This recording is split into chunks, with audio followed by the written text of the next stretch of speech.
ọnụ ya niile bụ sọ mma, ọnụ ya niile bụ sọ mma, ọnụ ya niile bụ sọ mma, ọnụ ya niile bụ sọ mma.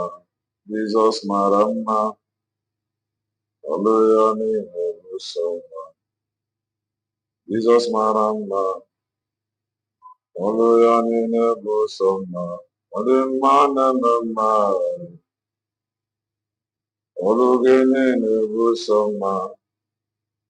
Odogwu anya na-eme mma, ọnụ gị niile bụ sọ mma. Ike n'onwe ya, ọnụ gị niile bụ sọ mma. Onye amụma n'onwe ya, ọnụ gị niile bụ sọ mma. Jehova mara mma, ọnụ gị niile bụ sọ mma. Ọgaranya ngadanga, ọnụ gị niile bụ sọ mma. Chukwu ebube amụma ya, ọnụ gị niile bụ sọ mma.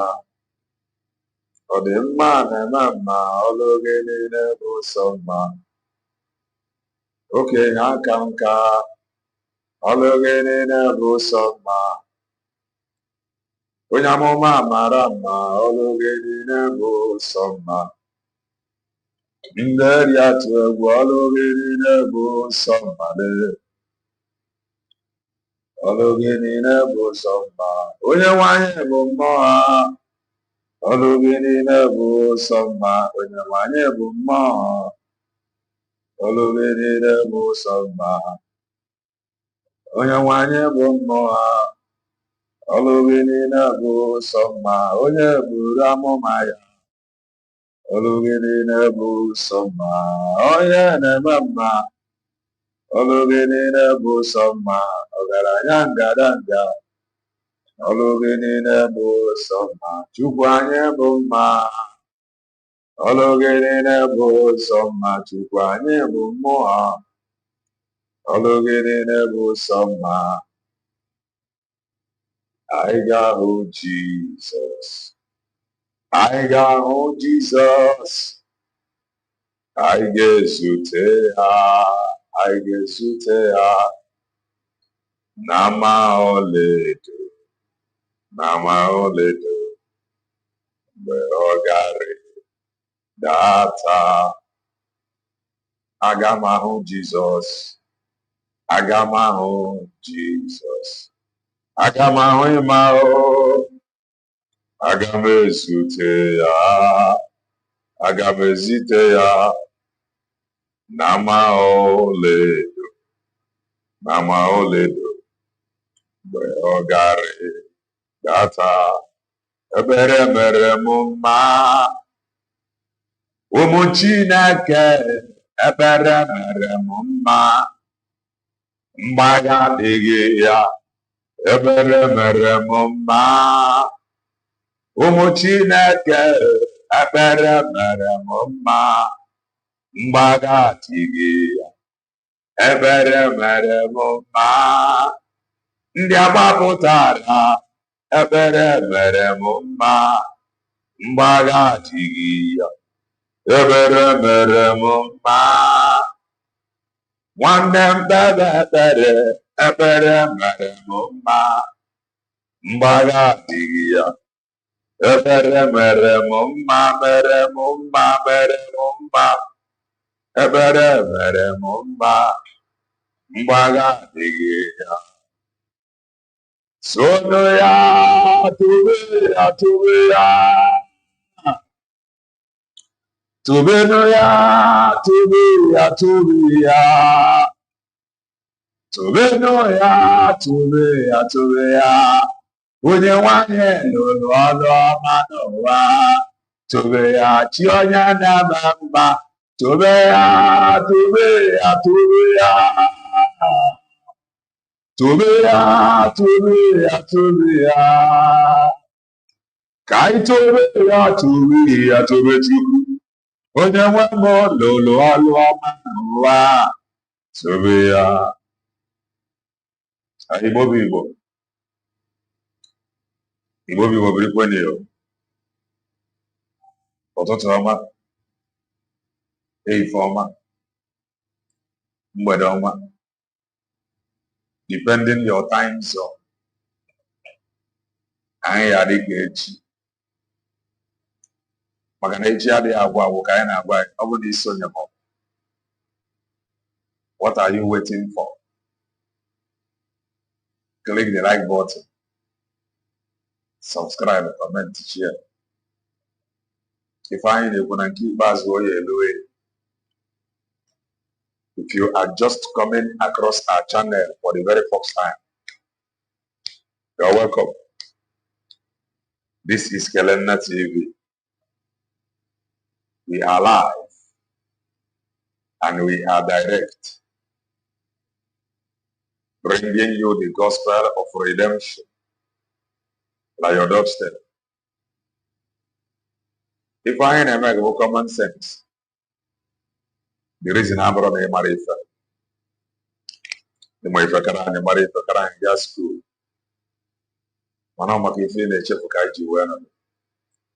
I just want to make common sense as always. Amaka Mary Bobibo. Amaka Mary, all of us of truth. Amaka Mary, all supporters of truth. Amaka Mary, there's you. Before John, you see back on fear. Come now, why? Amaka Mary, in all you do, may the invincible hand of God prevail. Nandole. May your day break. May your day break. May you not be empty. May you not be empty. May I not be empty. May I not be empty. May you not be empty. May your head not lack oil. Now here's the truth. He said, Mwara na orienna. Doreen na orienna. Amaka Mele.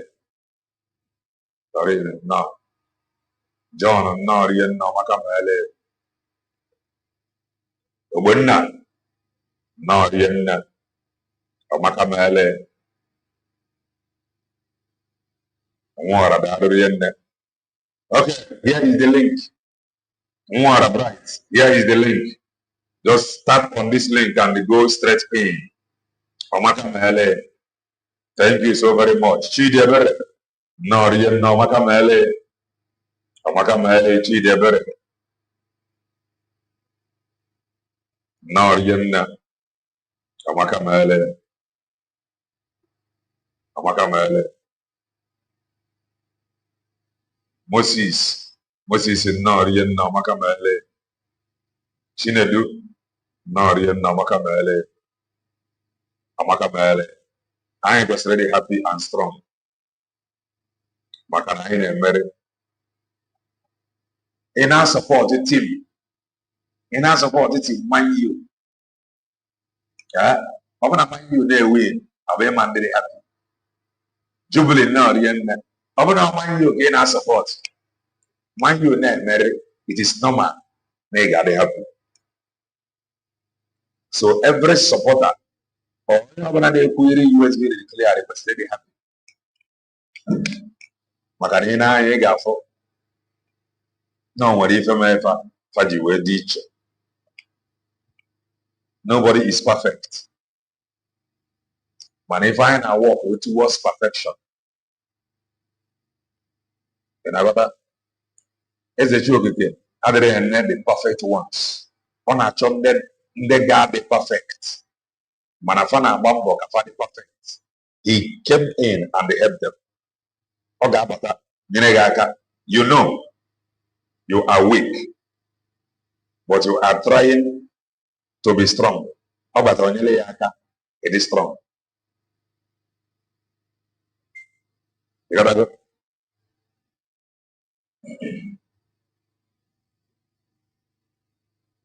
So no work no Doreen Dalo, I am so happy. We are winning and the fell out are being disgraced. Can I work? So it is normal. I ain't the overjoy. I ain't the joy overflow. Can never joy overflow. No joy overflow. Can you I to ask you joy overflow. Oh, if I am again. Joy overflow. China do not you wouldn't know if I am we have joy overflow. The joy of the Lord is our strength. Can never the joy of the Lord is our strength.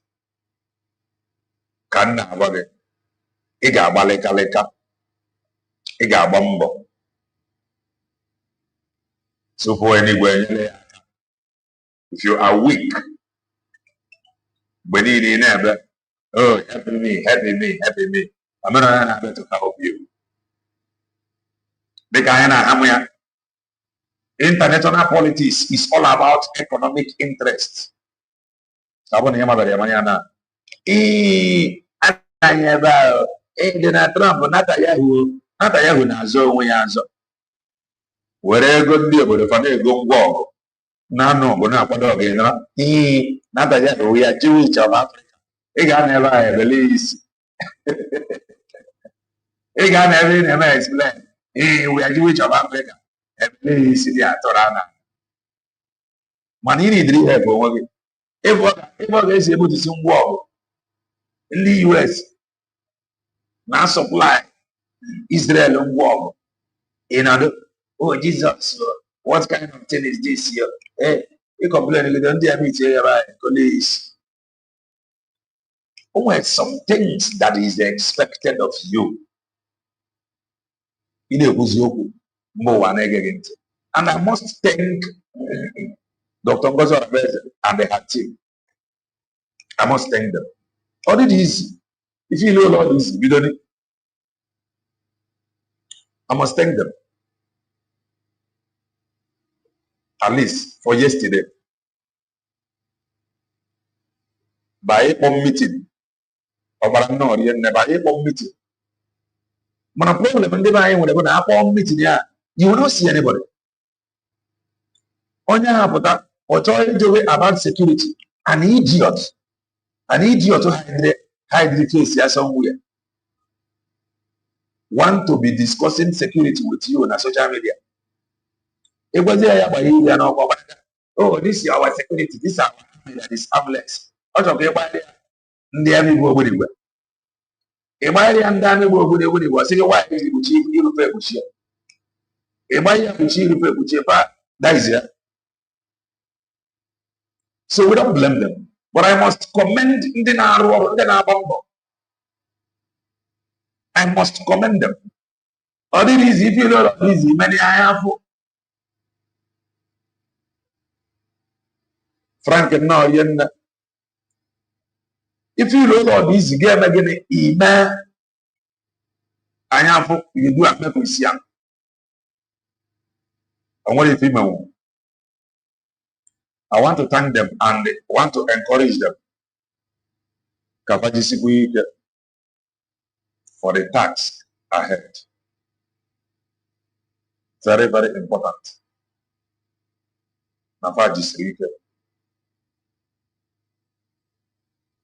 For the task ahead. I want a program from Onyebuchi Ashimorobi. Then from there, Anyagavala the program of Eggman with Mike.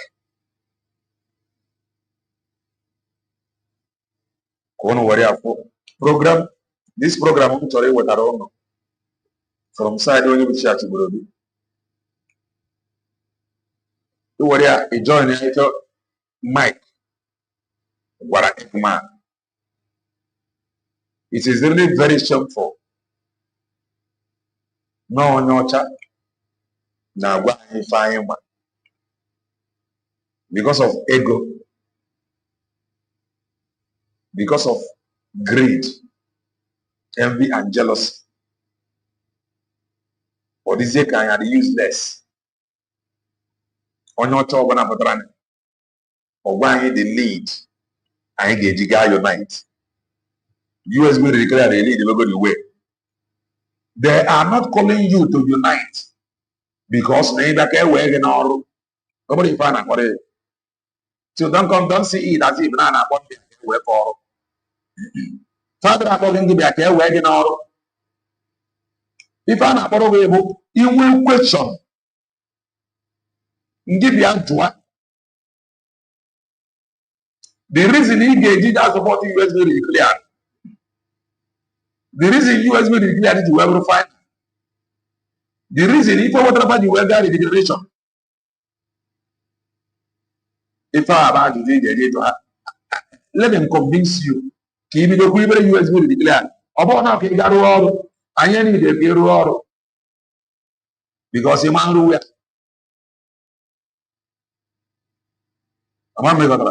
so thank them and the God bless them. I guess they know every church will do. If I have a problem in this situation, I have no problem with Methuselah. But the problem I have with Methuselah is that Methu have not publicly apologized to Maazị Joko. That is just my problem. No matter how he try to pretend about it, I go to talk. That is just problem with Methu. And you cannot claim that you have realized that you were deceived. The man whom you wronged, who get deceived, it is not me that you offend, but maybe indirectly you offended me. Water pilot, water harlot. So it is a must that you apologize to the autopilot, call their leader by his name and apologize to him. If truly that you were deceived, that is the only problem I have with him. Outside that, nothing. So, more than the other apology, for the fact that you read that apology, you have not repented. It can with the spirit of pride in you. It can put no limits and take a apology, and it is very bad of you. So let us listen to him. Gentlemen, good morning, men and women of goodwill. My name again still remains Emmanuel Oromi Jusmouth, known as the Great Seer or the Sea of the Seer. Before we go into prayer, I have to tell you something. The people who fought Maazị Simon Ekpa are now regretting the reason why they fought against Maazị Simon Ekpa. They must regret it with apology. With apology. Maka ha ama na ndị ha supportụrụ a long time na-eri ha mugo. I know that can be very proud of US being declared in the period. Maka na nwere ife anyị na-afụ. Whether obi ji wee sie anyị ike. If you remember vividly, Methuselah Nwanne Mekisedek was everywhere fighting Maazị Simon Ekpa, saying that the DOS were right.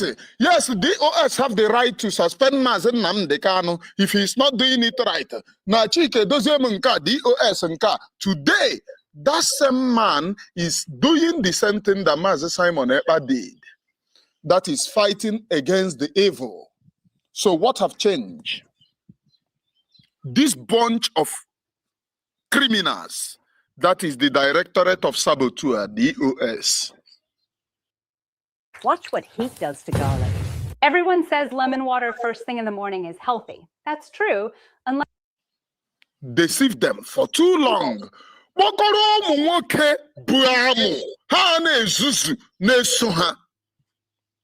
They were lying for them for how many years? The only agenda that they have, the only happiness that they have is hatred against Maazị Simon Ekpa. That is what they share together. Do you hate Master Simon Ekpa? Oh, yes, I hate him. I hate Ekperima. Oh, you are now my friend. Do you hate Master Simon Ekpa? Oh, no, Ekperima, get out. Oh, you are now my friend. If you watch all of them, Darlington, Achalugo, Mapo, Mazi Paul Achebe,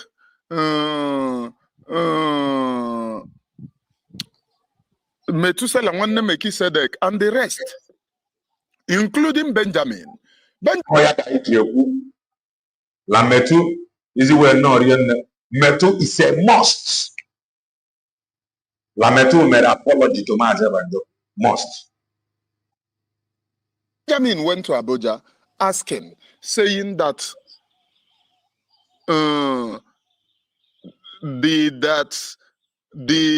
DOS Mazi Simon Ekpa must never be given, that they don't want autopilot. But they never knew that the DOS have their own agenda. These very people thought that DOS were telling them the truth. They never knew that DOS have their own agenda. Very correct. We will go into prayer. I bata, kai touch lighter. Now I will pray. With their own agenda.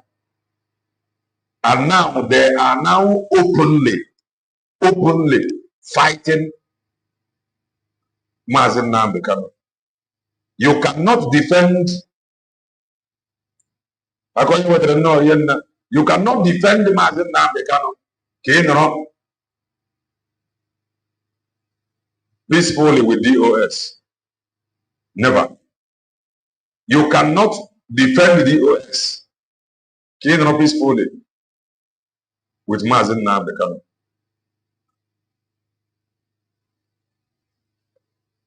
From beginning to the end of Metusela Nwanne Mekisedek program, you know, Mazi Simon Ekpa said, I will expose you people when I finish rubbishing you people. I will doctor all of you, go into Biafra. What did they do? They went to Finland to betray him. And I am now begging each and every one of you, Metusela Nwanne Mekisedek, you are doing fantastically fine by exposing him. And they take him more serious. I want to see him apologize to Mazi Banjoko. I want to see him apologize to Mazi Banjoko. And they don't even away from their father. In fact, they are targeting now. Over the Mazi Nnamdi Kanu amnesty. They are targeting now. Over the Mazi Nnamdi Kanu amnesty. That is their target. Never I am a people fact, they don't know what freedom is all about. We need to fight for freedom. We will get to that point. And when we get to that point, you don't mind who is your leader. The only thing that will matter to you then about freedom. In reality, the only thing that will matter to us for freedom, not who lead us. Freedom, but the only thing that will matter. I put you in front of my melody. You are all that matters. You are all that matters. In reality, the only thing that will matter, that will mean something, the only thing that will make sense to us for freedom. I make room for two. You and I, Jesus. You are all that matters. You are all that matters. In reality, the only thing that will matter to us for freedom.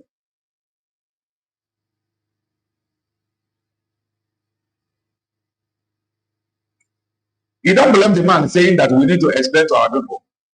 The reason why the man is going to explain to our people, those that went to interview him, shame to them. Shame, shame, shame, shame, shame, shame to them. This is the disgrace I know. The reason why the man in the I got mad the interpret. But you know what? No, no, put the fighting. Then social media. It's just this fighting na social media. That is just all. Man, all are those idiots. All are those criminals. All are those never do wells. Now, in a gather, quickly under USB declare. If the man want to talk, they will refer the man to USB declare. They will proudly tell him that we have declared. We know what we want. That was why we declared. We have constitution. We have ID. Do you know how much this thing costs us to put it together?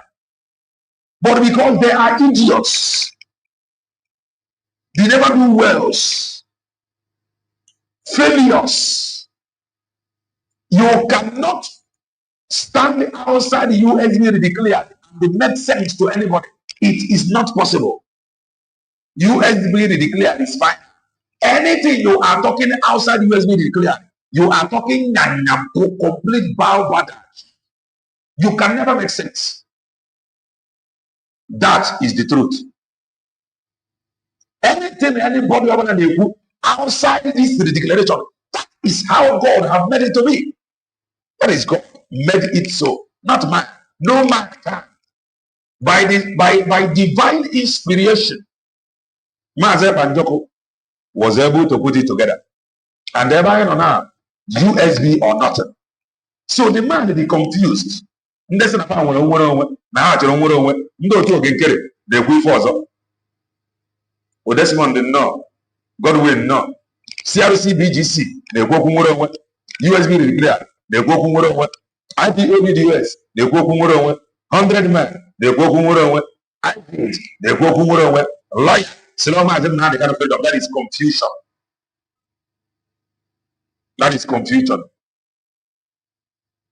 If I call bunker, complete bunker, I listen to that into some massive. Even I go now into your mazi, I will ask about. There is a name Facebook account. Make I just slap them with two hands. If I go, try to call rubbish. If I know if I in a good that you know to be true today, you are proud.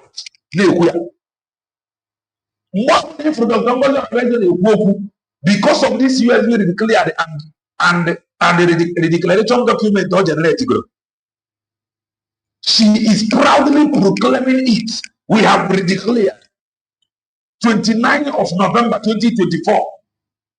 The declaration. She is proudly declaring that she know to be truth. Can you please show me evidence? Just like a man in my law. A lawyer, no. A lawyer without a court, when they go to law, was taken 1999 constitution has been dead. You gotta go on a in a with every convince. Okay, they before they go.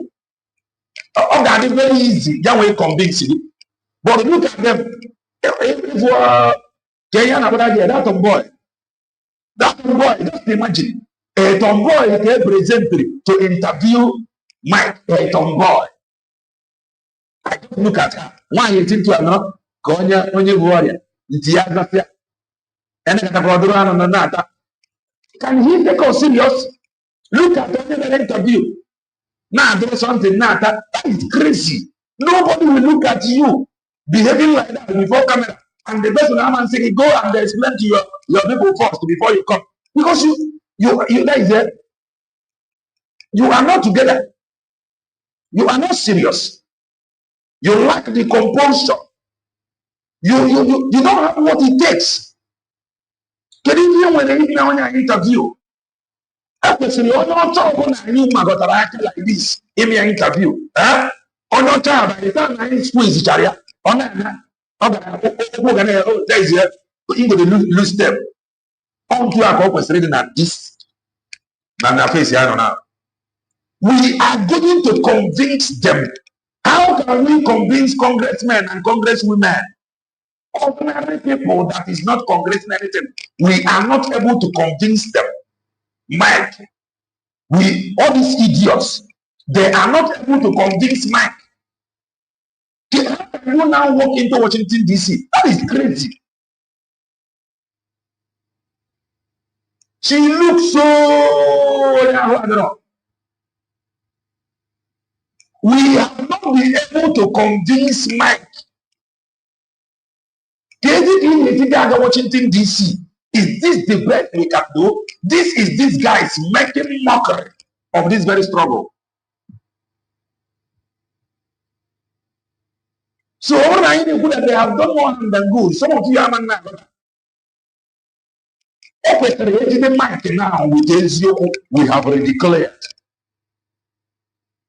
Crazy of it now. We have already declared. This is our document.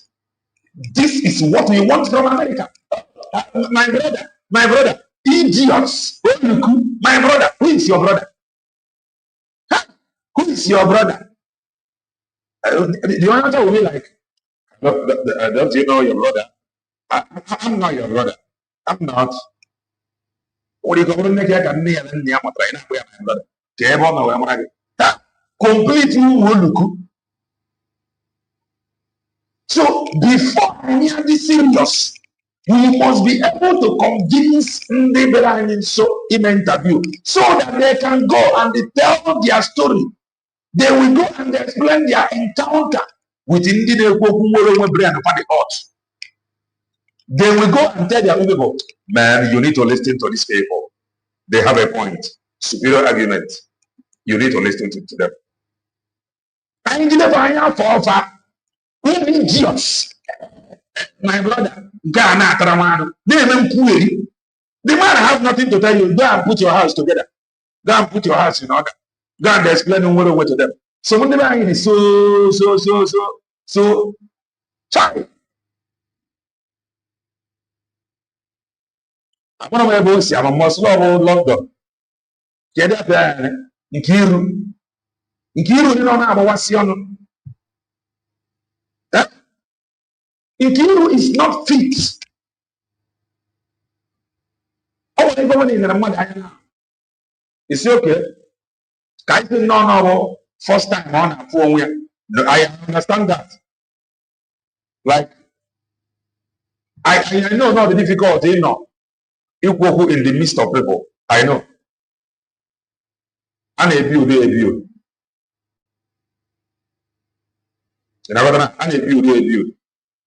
Manankiru, physically, looking at him, you will know that mentally, she is too weak. Very weak. Very, very weak. So, looking sick. I think I've said it here. We need people that is well. Some of them are upon all our suffering. In now one people that is well read. You want female. Your suffering they will not to use without. How can they want to declare or only and one year ago? Kadiana and Abba Mother, Amnesty International, and I record 150 at a go. That is that very useless people. So we are not yet ready. You see Methuselah and these they are 100 men. I can tell you what they are now looking for. But anyhow, to convince Mazin now they cannot anyhow where you take collect up. That is the only thing. If I put in a press now, anyhow where one take collect freedom, may take and collect up. And all hardly anyhow, but the confusion and distraction, the only thing I'm fighting for anyhow where one take come out, make it come out. So nobody is telling you that he is going to come out by defeat over the no. Election now, meeting Nina Efrana Ganabo, Kamandia Gawo, Kamaka gets you with Abuja, Obina. As it stands today, some Bongorians, 80% Bongorians can put Obi as right man. So don't be surprised. Natagaban in the Giant tomorrow now, because any political party will be by now. He is going India with his supporters.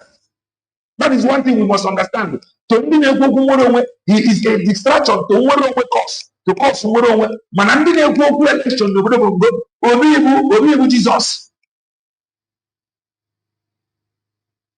Ọ bụrụ mgbe niile mụta ebe a na-eti mkpu a, sometimes m na-etigide mkpu a, I will be like, I cannot feel my neck here. I cannot feel my, I will be like, am I, I'm still talking because I go talk until or them go over the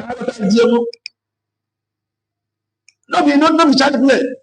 Don't go Obi is a distraction. Currently, to Bulgarians, Obi and Jesus. That is the truth. So there is every possibility that dying minute.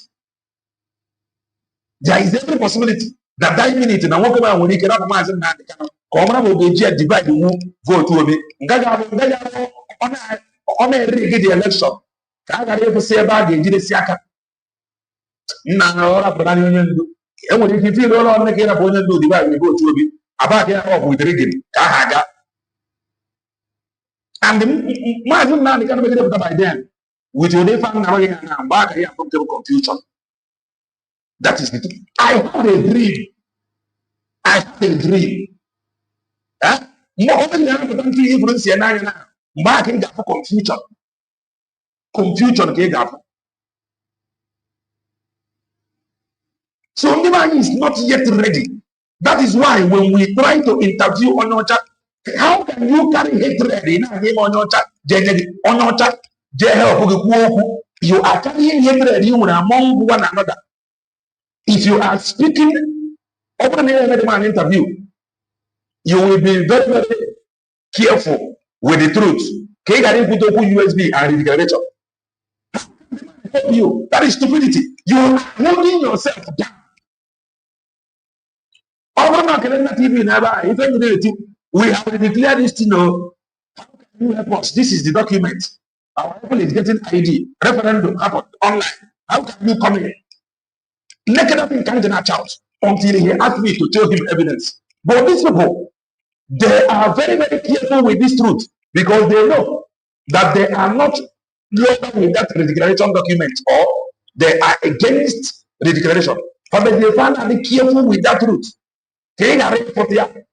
No, they no what if on a primary because they cannot be fighting USB to declare Gaza interview. Rapidly focus on Biafra. Who is your good declaration? You know, say that you're going to say that they don't forehand. So, my family, very, very careful with that truth, holding our own, holding us down. Now we hold ourselves. I need your mind. This man is telling you, go and making mockery of Nima Nnamdi Kanu. Go and tell your people how Ogengere is against USB declare. He is against CRC-BGC. CRC-BGC is against Ogengere, against USB declare. And the same people, they are intervening one person. Criminals in DOS, including with the Akunanki Kemakora Amaku Chechi, the one supporting the enemies of her husband, the one supporting the ones saying that her husband must die in DSS. And she said, oh, it is because my husband, Kanu is the problem. That is talking rubbish. Akuna. Fa! Araya babu gebo bole inano na akuna kebo. And you will remain akuna. It's better that you are dancing naked on the street. It's better, Uchechi. It's better as you are dancing naked on the street. People are seeing you. It's better. The past life you had will shock you. All of this nonsense that you have done, thank God that posterity never change. It will show you what you really are. I am Mwashiburobi, and the truth which I will preach here, I will always tell Elohim, let that truth save me. So today, we are we are going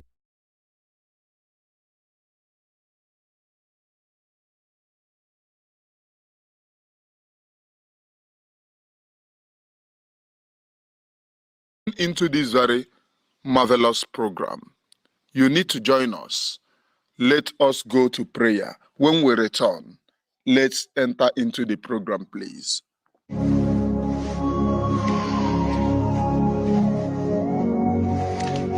ezi onye nwe anyị na Chineke nna nke pụrụ m ihe niile, Chukwu okike abịa ma bụ onye anyị na-efe na-agọzi aha nsọ ya, onye ọbụla naanị ya na-achị, onye mmụọ na mmadụ na-erubere isi, onye ọbụla naanị ya bụ ọka aka. Ụbọchị ene ka anyị na-etuga eze ebube dị ngọzi, mmalite na ọgwụgwụ, ndị gboo wee tụọ oge ebighị ebi. Onye nwe m, ụmụ gị wee gbakọọ n'ụwa niile iwe nara ozi ọma nke gị onwe gị n'ezi ha site n'ọnụ mmadụ dị ndụ na nke ebere dị ngọzi. Anyị wee na-asị na onweghị ihe ọbụla nke anyị onwe anyị bụ n'ihi na ọ bụ anụkpa ahụ sọsọ ka mmadụ dị ndụ bụ. Ofu ụbọchị anyị ga-anwụ, maka na okwu nsọ gị na-adịgị ma ruo mgbe ebighị ebi, n'ihi na okwu gị niile ga-abịarịrị na mmezu. Ọ bịa nwere Biafra ga-eji wee bịa na mgbe nke anyị. Anyị wee na-akpọkwu wee na-arịọ gị na-asị, lekwa ude nke anyị na-asụ n'akwa nke anyị na-ebe ka o metụta gị n'obi. Onye nwe m na Chineke nna nke igwe, biko dịka isi wee napụta ụmụ gị n'ọbụ n'Ijipt, otu ọgbe wezuga ụmụ gị bụ ndị Biafra mgbe ekwensu bụ zuu nke mmadụ dị ndụ kere. Anyị wee na-aja gị mma, na-asị gị n'ime ọnọdụ anyị na-enye gị ekele ha nsọ gị, wee nye gị nsọpụrụ ụtọ na-eji ama mgbe niile, n'ihi na anyị enweghị chi ọzọ ewezuga gị. Anyị nwe anyị anaghị efe arụsị. Ọbịa mere iji wee na-agọzi nsọmụkwụ anyị niile. Ọbịa mere anyị bịa iji wee gbaa mgbọrọgwụ n'ụwa niile. Anyị anaghị atụ egwu mmadụ dị ndụ. Anyị wee na-eto gị eze ebube dị ngọzi, sị gị biko gbatara anyị ọsọ enyemaka. Ọ bụ naanị gị bụ onye anyị na-efe nwanyị akpụ isi ala nye, ka i wee napụta ndị gị n'ọbụ nke ekwensu. Anyị wee na-enye gị ofe na nsọpụrụ na ija mma, na-asị, lekwa ka ndị iro anyị niile ka kasisi wee baa ha ọnụ, ha wee daa hapụ ego n'ọzọ. Obodo ekwensu bụ usu ala ọkwa n'ihi eze ebube dị ngọzi. Anyị ọnwa anyị bụ ụmụ gị wee na-akpọkwa ha nsọ gị, na-asị na emeghị chi ọzọ egoziga gị. Anyị wee na-aja gị mma, wee na-eto gị, na-asị onye kere ihe niile kere eke mana onye kere na otuto niile na nsọpụrụ niile na ịja mma niile site n'ebighị mara ebi ka na-arịọ gị. Ise. Welcome back to this very wonderful program from Chukwana Hwanya Mazen Nnamdi Kanu.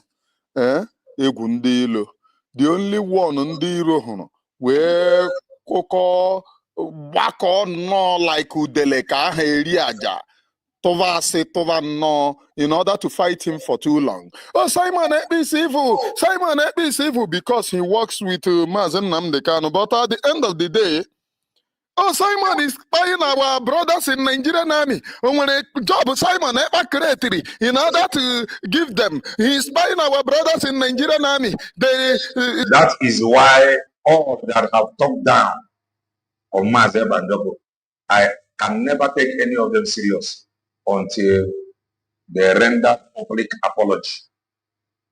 That is why Metu, I can never take him serious. Metu is not a freedom fighter. According to him, he just realized that he was lied to. So for him to come out and tell Mazen Nnamdi sorry, are very, very difficult. So I can't take him serious. Why is he buying them? Today, the same idiots are now saying that they are now going to buy the same. It is even a lie. They can't do it. They can't do it. They cannot be serving Nigeria and then buy their own.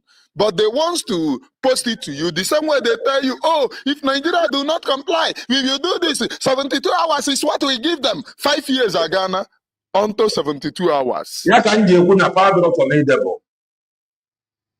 They are not formidable. If any now about us, we are formidable, we are white or whatever you put into it. So when I tell you they are not formidable, this is the reason. Or what is the family? It is formidable, I ain't gamma. It is formidable, I want an announcement to Gabinia. Never gamma, Obodo go. Not in the number that I Obodo go will take you serious. In other way, on every send it formidable. 5 good years ago, na 72 hours. Rousey ranters, noisy makers. This some idiot Potaragono. We have given Eastern Security Network to the people hanging the 72 hours for payment.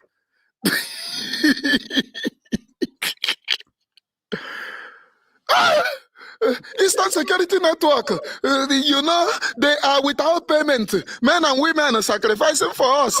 We have given it to Ndainyere 72 hours. Ono got to be very careful now, extremely careful, especially now. AI na referina. Kada iji AI video, ESN, where you ego. AI na referina now. Ono got to be very, very careful. Ono got to be very, very careful. Kada iji AI video, ESN, where you go. With ESN, a man with a limit. With ESN, a man with a limit. You know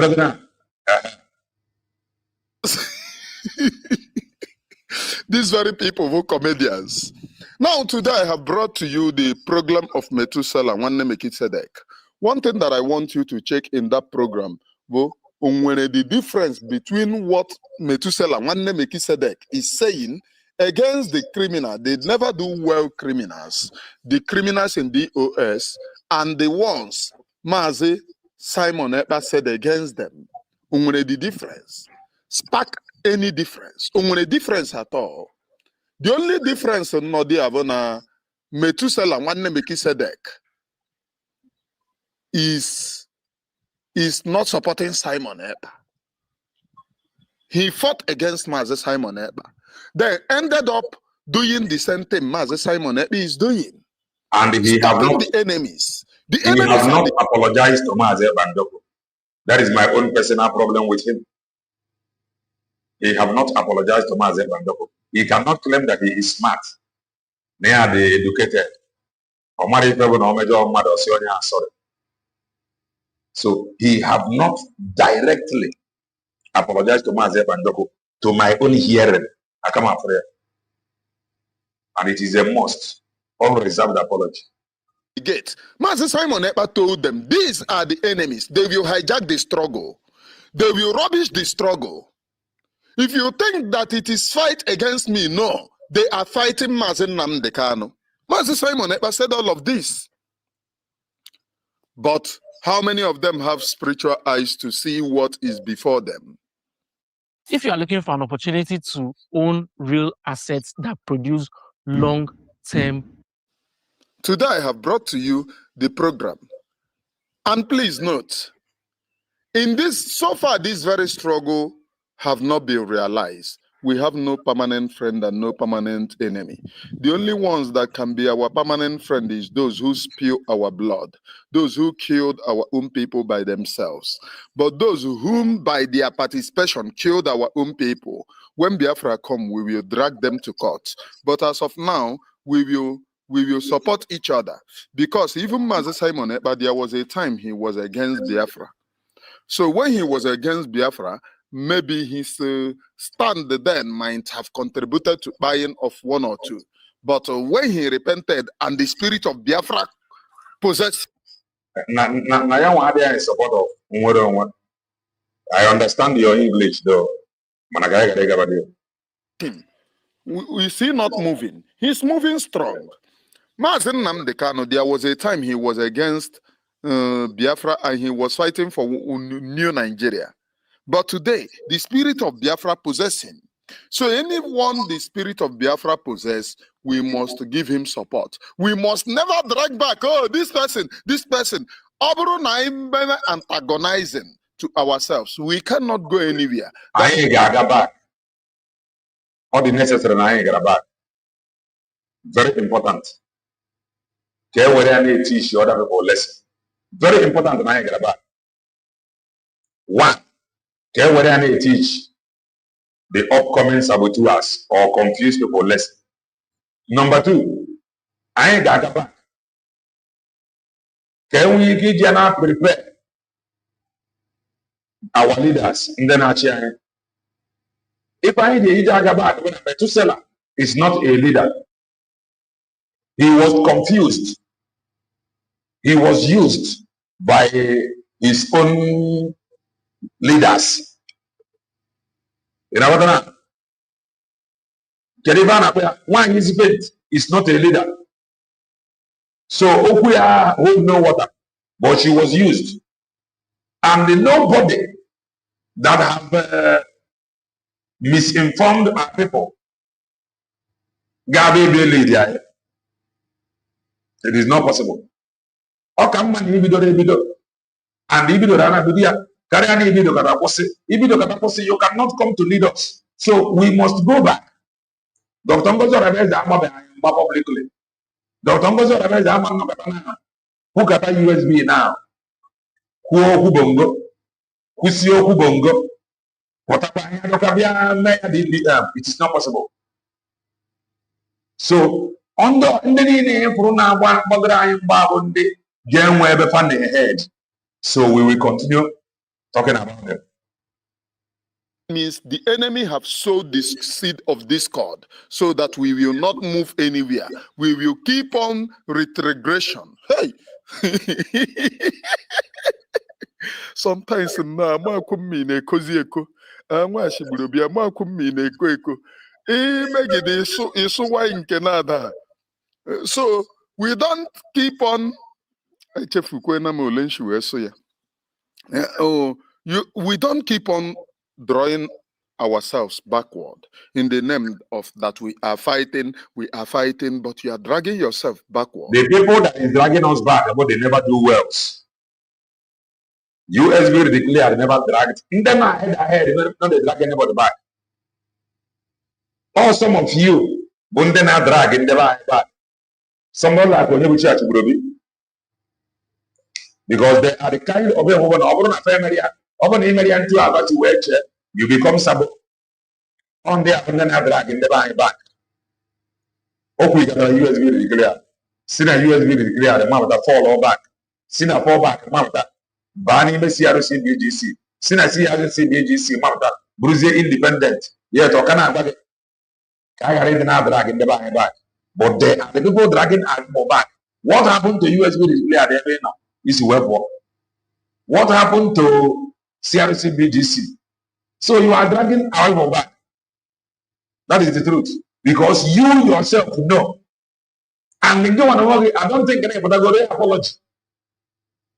I don't think any apology for falling back and the fallout. Fall into CRC BGC and the fallout. So we will continue to go back. Dr. Ngozo Rebels nonsense before the declaration. Before the declaration, I know Dr. Ngozo Rebels a win issue. I know but then we're going to fall back. From fall back, they fall out. Fall into CRC BGC. Fall out. And now they are nowhere. Anybody willing, bring the person on. Bring the person on. That is if the person is willing from his mind, between him and Ajani, between him and the Ndimbonandegede, between him and the Ofonogu, between him and the Arabra Gononibo, between him and the great Ekwensu, the god of war of Igbo land, between him and the Yonino Obodonine Nona Libo na La Biafra Juwedi Ebube.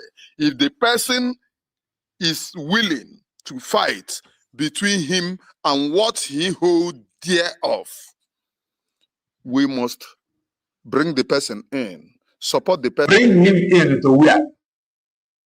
Anything outside the USB declared, the person can never make sense.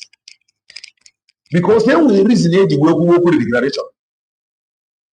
And that reason to generate document. The question now, a generator and the document. Why India Japan? Why Napato him identify with the document? Even to the point of interview. Listen, for this very struggle to move forward, remember, I nonoko fuebe to go why the enemies yana zo chest and the heavy go the chest. On the final stage of the chest. And we must overturn the board in our favor. Overturn it with who? Are you going to overturn it with CRC BGC? Are you going to turn it with 100 men? Are you going to turn it with Avid? Are you going to turn it with Obechukunkere? Who are you going to turn it with? These people that is busy now begging people. Kapati ono ke release them as na they can under amnesty. Abetman ito ana abagare ito ana abo ke release them as na they can under amnesty. Kezindi gato ono to.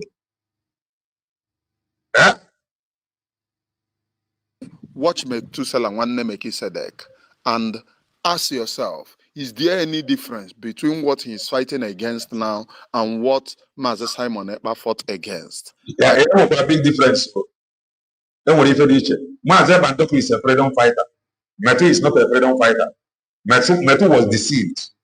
And up till now, Metu have not apologized direct to Master Bandoku. And the way and they fight for freedom.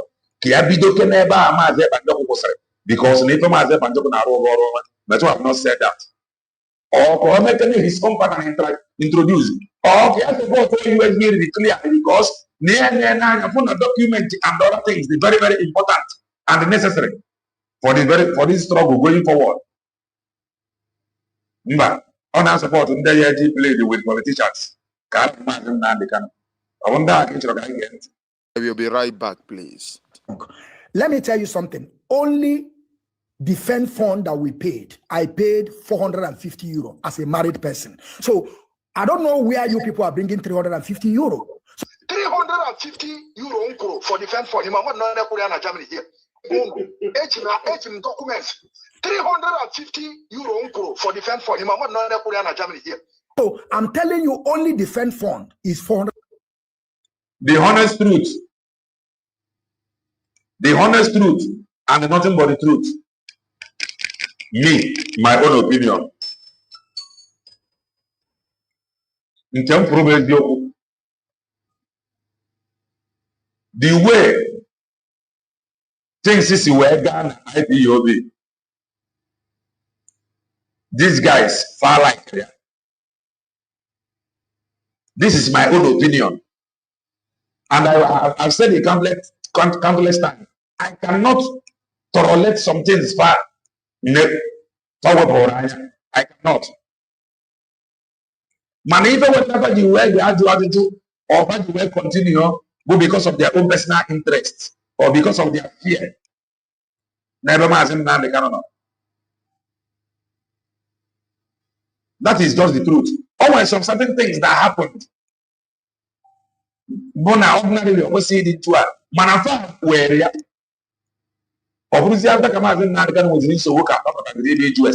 somebody now doing their one with a family.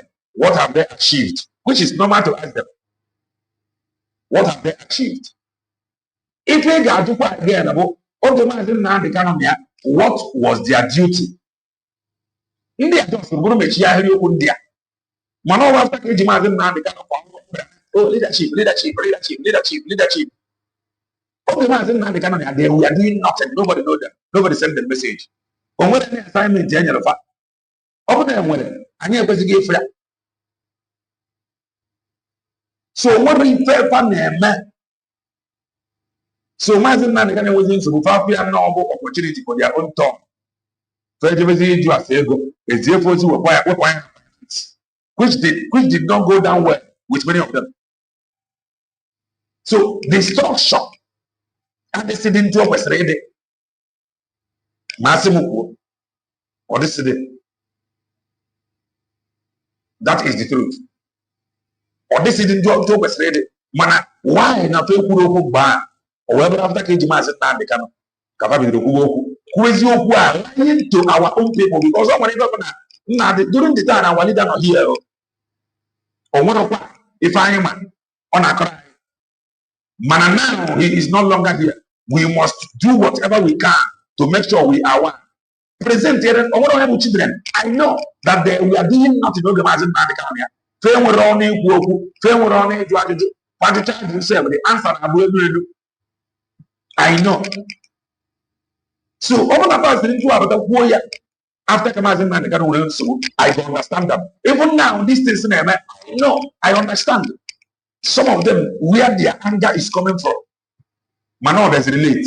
After deceiving and lying to the mind, after pretending before Mazin Nandikano that it is normal, that it is right. I will say now, and I got to it. If I have their anger, they are ready to fight. They fight and fight, maybe because my man they cannot have compromised. Or if would you wear the very easy to get many of them. Somebody but about it now, nay, to go. And again, not no need that. They really. It is the evidence in one, and one no really. Or what a job, somebody needs a nigga. He made a account. I want to go as part of the leadership. What I say, I go now. Na go na dinner, but then can you what? Esiamba. I say, what does that? Money is part of the leadership. Money, money go na one. Imagine to go siapa. Imagine to go siapa. Oh, that is very easy to do for originally. Mano, when you pay a woman now, what in na ega na area? Esiamba. Oh, we don't know. Money go na account. Money can. They were not allowed to express themselves. This is the if I now so one of the that is their biggest anger or their highest anger. They were not allowed. They were not allowed to express themselves. All this, whatever the DOS says goes. Whatever they say goes is just part of the leadership. Now you are fired. You are fired. And when an instruction, never for this liberty to ask questions. Take their worry to the leadership, and the leadership are they ready to deliver answer. This is their one of their biggest problem. Buddhist or this is Nginafa. India man onye meperefa many of them anya. He created the cabinet. 5 cabinet is a matter in Zoom meeting. 5 ministers cabinet. These were things that wasn't there. If any level, Muchi, central command, highest command, whatever this one says is fine. This one is fine. This many of them are not. If I have or they can as if they suddenly found their voice. And they were instructed. So how can I function like that? It came up every month to what they in a central account. It's not very easy for me. So what's in training is really wrong. It's not as if I am not very depending on even Manos no one day now, one day you go okay. Mana, every that's a problem. The woman in Diego was sitting there in Diego, Bonendiana. Problem between Nendiana, probably with Mazen family. Then the woman now walk with Canon Takano. The one who Mazen and the Canon or way. Say with the woman. Things on our government, they learned some of these voices. Abraham with Ranao, Nafa watch and for what Mazep and Joko have done. They found their voice. Man, my anger with them for lying to our people that you are in charge, whereas in reality you are not in charge. That is where I have a problem with them. Pretending as if all is well because only you Supreme Leader is around. Supreme Leader is here. If you reason it, I will tiger. €50 as a married person. So I don't want you to go on that 300. Okay, go ahead. Another question, please. Another question, Can I ask correct. franchise, please? All right. Another person want to ask. Go ahead, Deji. This week, you will see. Okay. Can you go again? That. Oh yeah. If I answer, then if we went on, man. Many of them are ready for this job. Farewell, but nothing. Thank God for my death and job.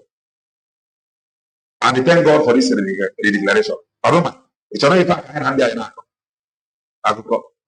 And again, in the concept of the religion of Onyendu or the effort of the lawyers, both the past and present, can you tell me the achievement of those lawyers, both of them? Can I tell you what? The achievement of the current lawyers now, as we speak. What is the achievement in the religion of Onyendu? They are still on. It's not. If I pray now, the deeper than distant, or the one on top. Or whatever with the answers. At times, those guys, the leader of those countries, they have no answer to your question. So because of that, Fafota asking question as an attack. Some questions you will ask them, many of them have no answer to it. Do you know that some of these country heads, so many of them have a DOS member? Everybody have a DOS member. Can they discuss on any one of these DOS? Can the information find with it? Can they find a teach in the DOS? Yeah. Question, and the DOS can they teach here heads of other countries? Nothing. Nothing anywhere. So, when they watch IBOB one family, watching where they cover their weakness. IBOB one family. If I know more, where they cover the reality. Instead of asking question, I'm not going to watch it. If I know more, can we face the reality? If I know more, we are formidable. Now, can you please explain this formidability in a layman understanding to me? Or he cannot. The only thing the doors are wise. What makes them wise? These are questions. Can you even these doors you very, very wise? One asking if you don't understand. If all of these doors now they are on the ground. So you see, okay. They have no answer to your question. That is the problem. Then what can we do? No one do. I am about I have a corner of mind. There was serious gap between us and the onion do. Come upon him and to her. I don't do close. Leadership is all about working with people on Anorld. Man, another vacuum. Every serious vacuum 9 POD. That is my own, for my own understanding, serious vacuum. The only thing that you welcome when you find spirit control physical, we are formidable. Opening that hand is for you to believe. Nothing there anywhere. Some of you go the best. Nothing. That is the truth. The awareness, they okay. The awareness they create earlier enough.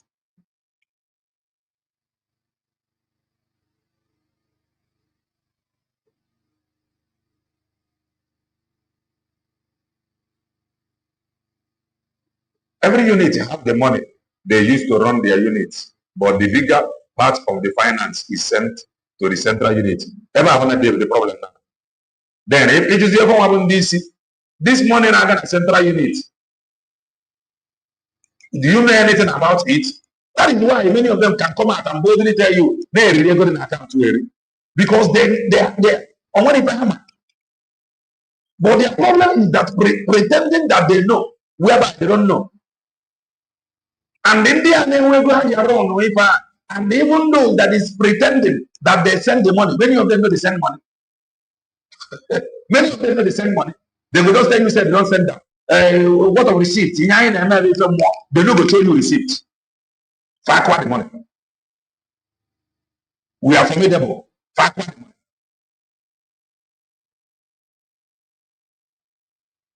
This I don't sit down reason this thing. When they are problem, my problem with them is lying to our people. They were a serious vacuum. So if I had you viable, we are formidable. If I never become more, watching a you know, how can you be calling Chineke to come and give financial report like you don't believe now you have Chineke? Because more than Chineke to give financial report, you are now assuming now you have that this one is not part of Chineke. That is the truth.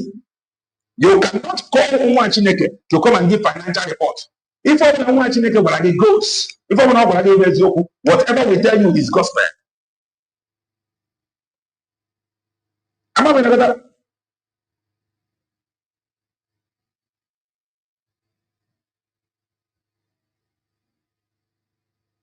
No, now container business that is some money in a field.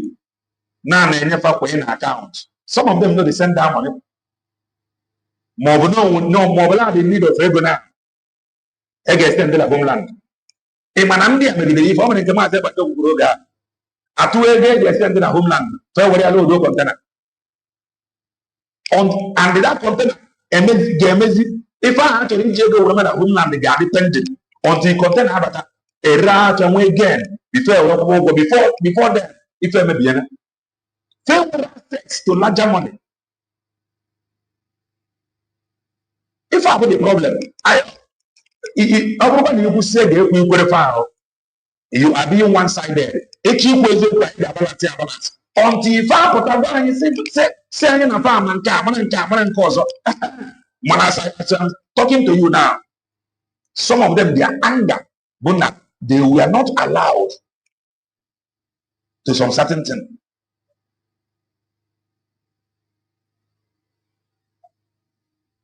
Maze Banjoko Potaro, open the Maze Banjoko, Jeremy have Finland, the capital unit.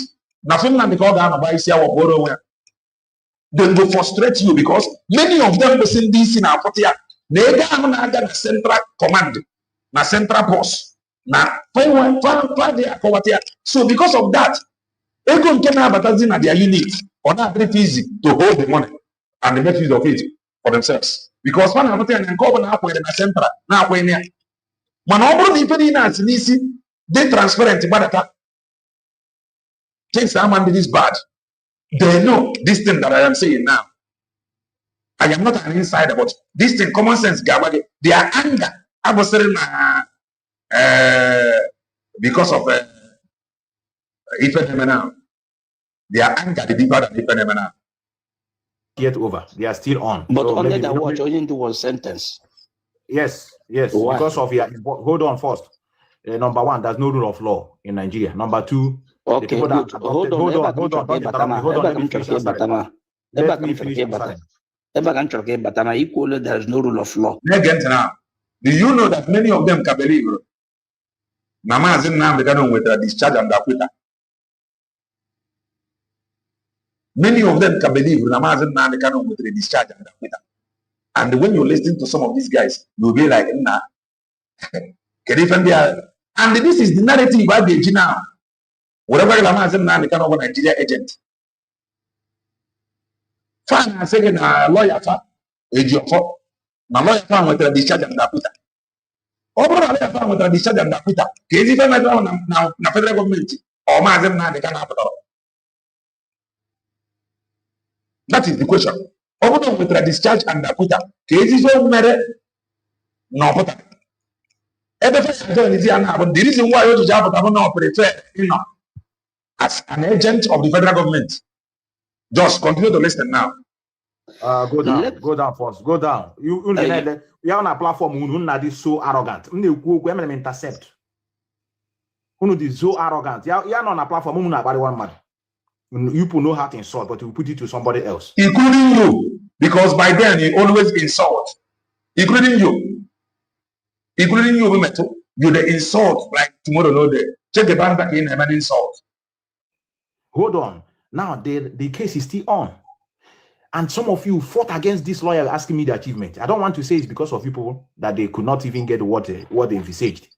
Nigeria adopted Mazen Nnamdi Kanu from Kenya. I said adopt. They didn't pass. Which is the truth. Before Ejidia, they have already decided if I can hear me, Gajidia. Farm engineer or then I call the defeat.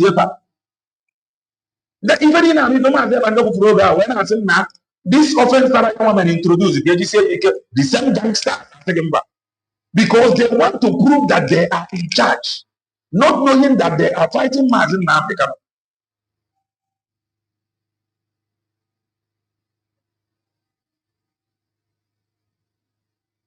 Through the normal process, or they didn't catch him, or maybe arrest him in Lagos or in their territory. They went extra mile. That's what many of you do not understand. They went extra mile to kidnap the leader. What does it show? They have decided what to do with him. The lawyer, you are telling me what have they done? It is not in their power.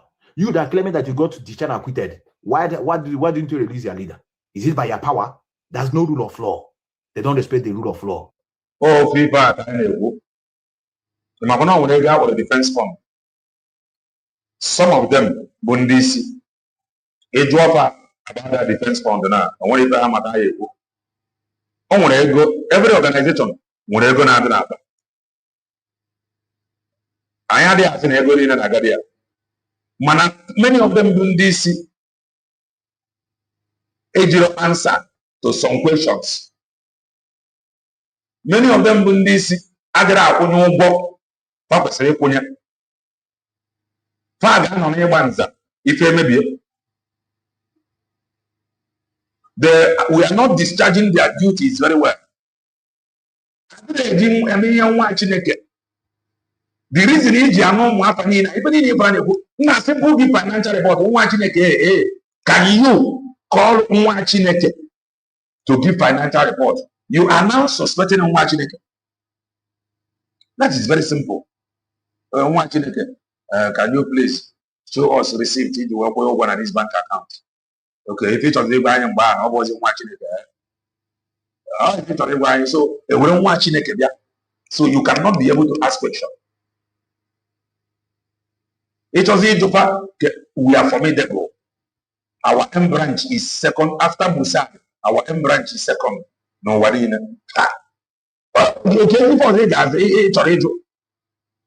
In Nigeria. And all of you know. And some of you are now going around telling people that it's because of the lawyer and the brother. That's why they're still holding our leader. Whether it's a dream vacation to Dubai, exploring the sights of London, a spiritual journey for Hajj. Because of the hate you people have over those lawyers. Because it's not the one that gives you what you want. You cannot respect people. Before you know it, you start attacking them. Maxwell Okra become an MI5. Propaganda and blackmailing. Anger. I want him job now. I can make people now who has tissue paper. Oh, this is my aim. To expose, no, I'm not lying against you people. I will expose the atrocities. I will expose the weakness. I will expose the incompetency. So when you go and speak up, they say, come and get out there. We have seen what we have achieved. We are able to destroy them without directing them to the right path. If I were his job, maybe this is why he is yet to apologize publicly to Maazị Banjoko. This is his own error.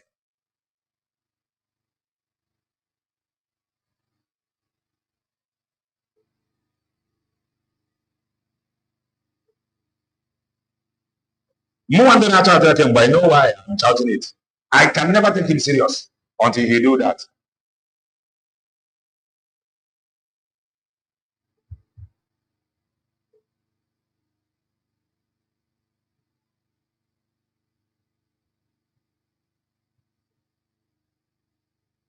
Over their family meeting.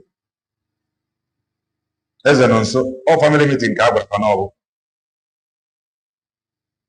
Their problem is not actually money, but leadership. The reason why they are leadership, if there is no money, there will not be leadership. Ego leadership. Ego power.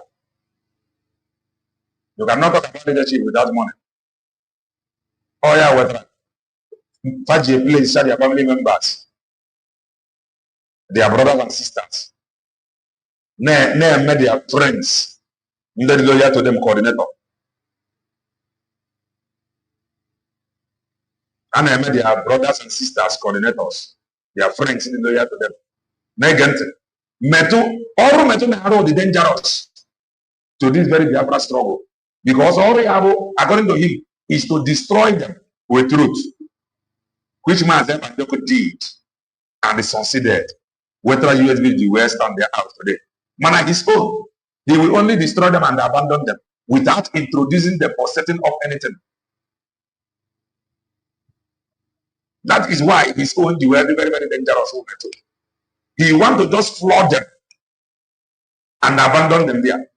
Man, no one if he apologizes to Maazị Banjoko, no one and the Dr. Ngozo is standing for him.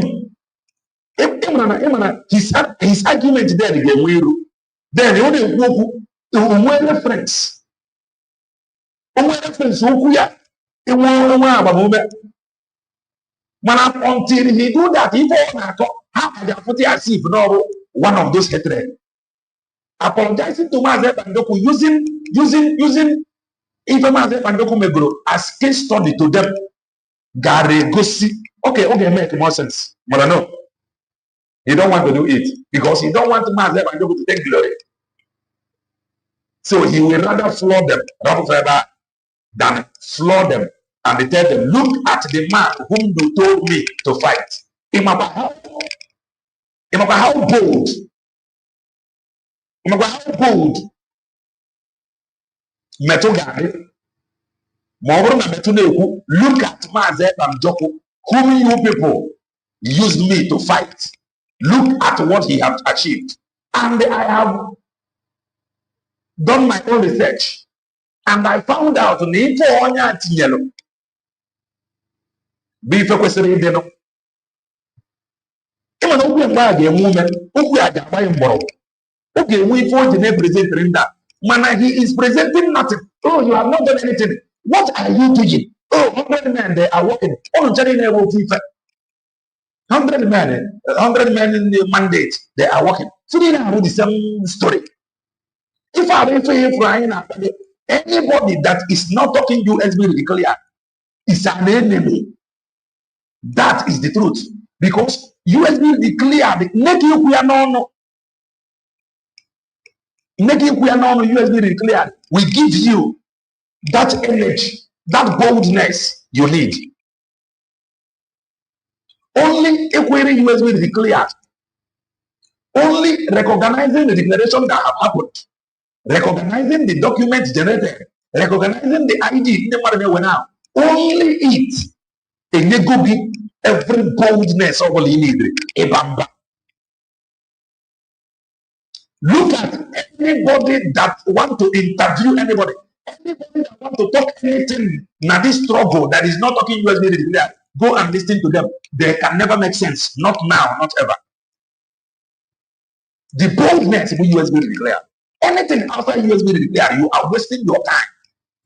The ever to draw his strength from, if he is wise. Yeah? Both from Maazị Ekpanjokwu. On a Fukoronya, or a saying a fight.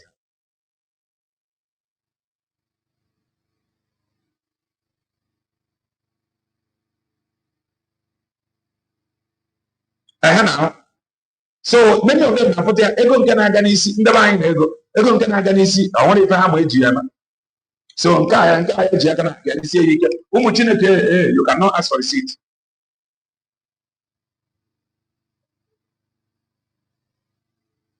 Many of them are there. So yeah, that is why Metu Oku Metu by Rombo. In fact, Oku Metu is to encourage my man that you have an amnesty over that. He is not a freedom fighter. So nobody should take him serious. Oku Agafo More only use Maazị Ekpanjokwu constantly. But not really very difficult. Look, I don't want to fight. You shame to you, to God, shame to you. Maazị Ekpanjokwu, Nigeria agent. Look at where he is today. Look at him issuing ID. Do you know the importance of the ID? Oh, everyone explain that ID 30 minutes, 1 hour. The gangsters are just weekend. Creating more awareness for this same cause. But no. When you do have to. Who idiots? It's not about envy and jealousy. It is about the truth. It's about the truth. That is why on your chapter for the interview, he doesn't go and put your house in order. Imagine. Shameless, shameless idiots. Someone who can another chamber to interview is telling you to your face, go and do proper homework. You are not yet ready. That is what the man is saying. Must I play it here to analyze it? Go and put your house in order. But the truth is that they are fighting the reality. They are fighting the truth over USB and clear. Can that man tell Dr. Ngozi to put your house in order? All the way it has been declared. And you know, in a case like this, not everybody must agree with what you have. That is what you will tell her. And the man, no, we are going to know we are not. Go and tell Dr. Ngozi about it. Oh, you have to go and talk to your people. Okay, say we have declared. Okay, Dr. Ngozi, you see that few people that is running around on social media, that is their own problem. Or what can have agent of Nigeria government? Whether more than Zoku or Basi, you go believe them because if you want to talk of bagging 50 million counting supported their fund, their online referendum. If no one evidence, because you can. It's how truth. It's like there's always another way and bro. And I want you to have a the man who told them to go and put their house in order, make peace, go and talk to them, their people. Oh, yeah. The man said it. The reason why you were Nambia, I'm not with US good declared. All I'm not with US good declared. Hey, I know, but don't mind those people. Don't mind those people that interviewed you. Maybe they will be talking to Obi. Those that interview you, how many are there? How many will watch that? Those are confused idiots looking for money from the politicians. We have already declared. Online referendum. Over 50 million participated. We have more than 20,000 or 50 or 100,000 people that have already have their ID. And we have 200,000 people waiting to get their ID. And we have documents we need. So what else are you telling me? I know my people know me. So these few people running around as a damn there, you must not disregard them. Case closed. Case making it close. Molano. My brother Mike, do you mean we should go and put our house together? Oh, my idiot. My brother Mike, but how can you help us now? Nah. May I not be empty? May I not be empty? May I not be empty? Child. May I not be empty?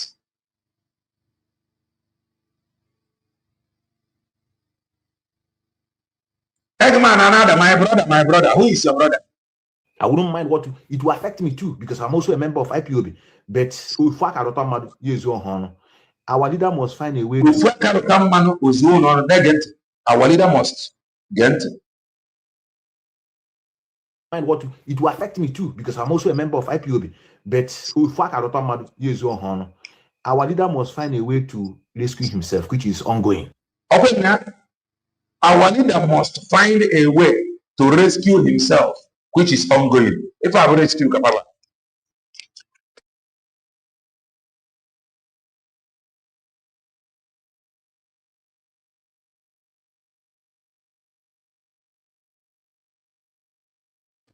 Okay, so anybody who is telling you anything, the person is wasting his or time.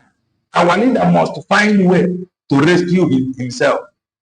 I didn't in very in front of now. Camera code is gapta. Then when you get 9 minutes to the election, I am telling you, Chris, no. Obi is a distraction. Bongolians that need change. Many people know how change. Nobody will Jesus. They believe there will be so much. Everyone will be there. If Obi the camp today, he is cooling out with his supporters. So there is every possibility now, 9 minutes now. Now, Jagaban will release your man and the canon. Call one divide more vote before we're back with Magomago. And also, our leader must find a way to rescue himself, which is ongoing.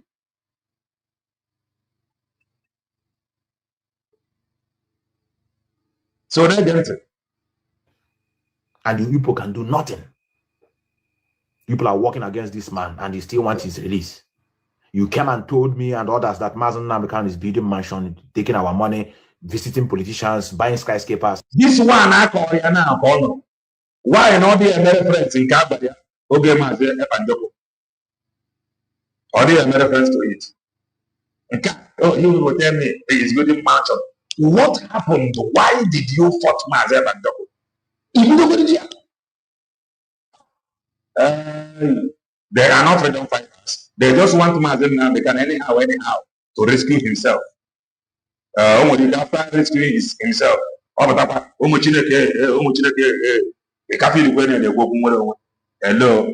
he got very serious. That is the truth. Today now, you people are pretending. What we're hearing now is Kenya. They are buying house in Kenya. They're sleeping women in Kenya. And then many of you are asking me what changed. What changed is because I discovered that many of you are liars. You use command and control to change. What changed is because I discovered that all of you are liars. Starting from the time I began fighting Mazep and Joko, who is innocent anyway. A man who is innocent. You will blackmail him with propaganda. Set me against him. I say I want to get from Mazep and Joko. The same as I want to do webinar and Mazep is buying houses. Okay, when they buy water. Okay, when they buy water. But no. Everybody. You use whatever goes to change people, not to ask questions. And I discovered, and that's what's changed. And I'm better than many of you. Want me to follow in that direction? No, I return back. And immediately I turn back, many people understand the reason. Well, I never understand the reason. Not many people understand. You must apologize. It is a must. Or you return to do what? To tell my now the guy to find a way to rescue himself. We are water than white and water than snow. We are formidable. From now and henceforth, 100 men. Go that even when I do Biafra at the paradise stage. ATM when I do Biafra, they protest. Up.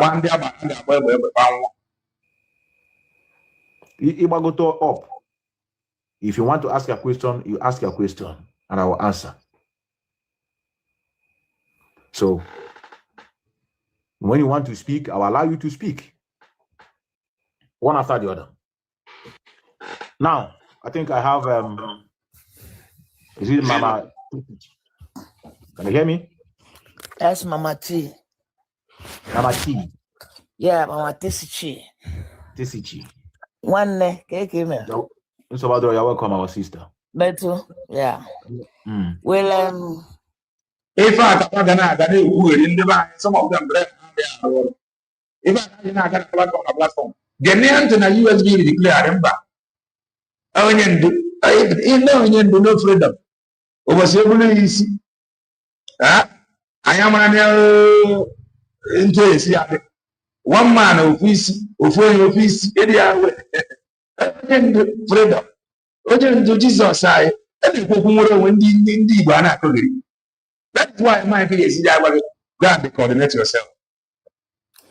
I just want to come up because, frankly, I swear that I will never say anything until I see Mazen Nandekano out. But when I see your handwork of what you are doing, in fact, may Elohim may continue empowering you with wisdom. Stand with your truth. No going back. Because you see these people, in fact, I don't know how we just said it. It's Elohim that is exposing everything that is under the carpet. For sure. How these people tie everything, everybody, because of their fucking command and control. Let me tell you, anywhere our leader is now, he will be regretting that he have somebody, all this tout, all this illiterate that is around him. That is the reason why this struggle is like this today. I'm telling you honestly. I'm aware, our sister. And one of the greatest murder in as far as IPOP is concerned. They don't have nothing than to talk to where they can grab money, where they can grab power. What are we talking about? DOS is wise. With reality. Go to whether that with that. On that, time frame. time frame ahụ ị ga-emekwa ife agwara gị mee ị na-eme ife agwara gị mee time frame ahụ ị na-enye ya anya ọ na-abịa ozugbo ị ga-enwere target from point 1 to point 2 ị ga-enwere target that is how to advance ihe ọbụla ya na-eme n'ụwa ị ga-enwere target ọ bụrụ na ya nwere target ya ga-achọ nwere onwe a ga-ese ọbịa o nwere target ọ bịara weta iwe na ọnụma ọ bịaghị weta nkọdiri ife ọbụla a ga-eme nnu ya iwu ya nwere onwe abịa ị na-atụ na-ekwughere ya rapụ ihe agwara jebe iji ibe ikpe a village na-akọsịrị trọbụl enwe land dispute tinye ya ọnụ if you know that the host community they will not get tired and react. For my food, what is their job since our leader was incarcerated? Nothing. It's only to gossip. It's only to gossip. During the time of Radio Biafra, I learned many things. We said it then now. Press release or update. Obviously, channel they are. Ọ na-asa dị ụmụ Chineke dị ụmụ Chineke we are formidable eberima bụ onye ohi eberima nwa apụda eberima that eberima Finland. Grandmother, I mean, one of the greatest mothers, George Oniba, and that is a lot of us. But I learned many things. The thing that I didn't learn from my parents, from my husband, I learned it from Awonyendu. And these people are under all these illiterate criminals, call them DOS.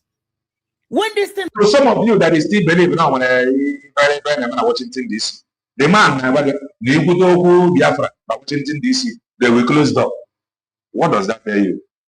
International politics is all about it's all about economic interest. Talk money, talk business, then will listen to you. You cannot come and talk about business that will make them to stop getting their own money. Then will lock the door to international politics is all about financial gain. If you win and the day it will in control like Father you. If you win and can get in control, Father you. Economic gain people they don't mind offending some countries. How many is the briefer? Not. How many now? See, come on, I just quiet with America. America now, at the end of the day, someone around table. Oh, which is side, now the truth, oh, man, the Gurania, a man that you are now. Oh, man, we are no with the and we pay the idea. I'm a known investment here, but I'm the investment here. Come and see over double. I will make sure no number lose. Oh, money go queer. You know, another no queer. DOS, CRC BGC. Not rubbish.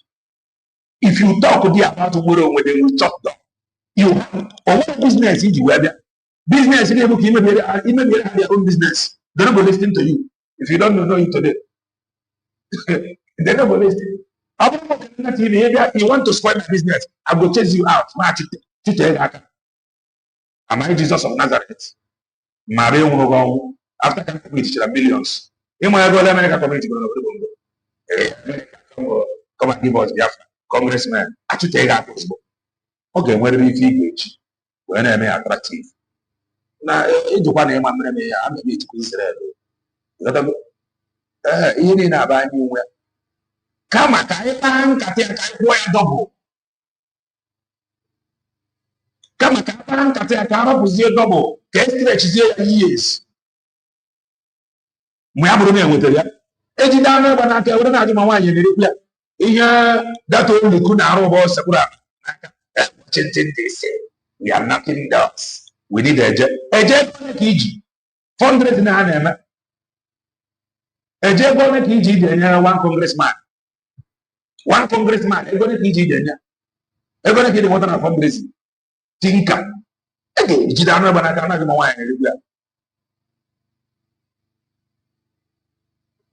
Exactly. Finland is an anga because we will go to the Babu will go with a business. I'm a business.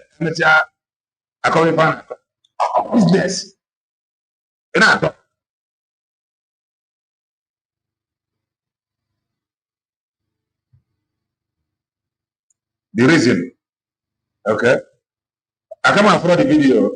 The reason why I come after the video. Happen. And one of the IPOP model that organized and asked what is this useless? I don't want to even mention all their name. What is who arranged the arrangement? What brought our leader to go to China? What is it, Kenya? The first interview, women, I was there. What happened? What they are doing is that when you ask them question, they will mention your name on Radio Biafra, and they will continue. Or they will give your name to all the zoo government. If you ask them a question that is bigger than them, Radio Biafra, declare you saboteur. that is that. If you ask question about autopilot, just ask them question. The autopilot. Just ask them question. We are formidable. The autopilot. How many I never become more. Today the spirits have abandoned them. And that reminds me, why you spend I come out for some days now. Why, hello, everybody know where I come out for it. Hope you are good. Hope you are good. Why you spend? I'm on my go to my address. Yes. What are we talking about? I conquered it. Yes. For my own country, I found how many? Okay. The man made it clear. Kevin got for the video. He made it clear that Israel needs the waterway that Somaliland is controlling. If I don't know why. Okay, I'm in Fiji. I'm in Fiji now. I'm in Fiji. If you have a business now, unless you have business, you have made you.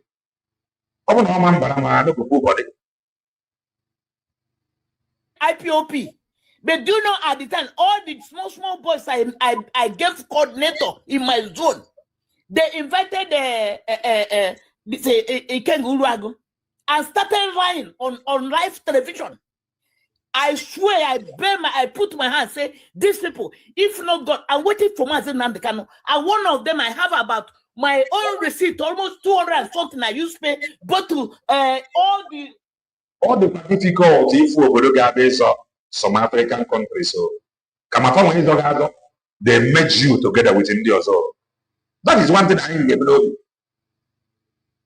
If you show real willingness, under this declaration, to my one thing, in my way, I would not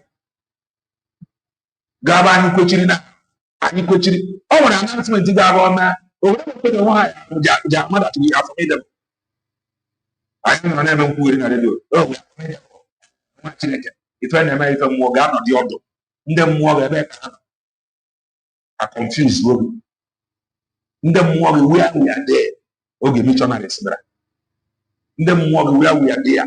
We are there. But if I more we need one government is superseding more than one. Government more than one man government. I know what. Oh, what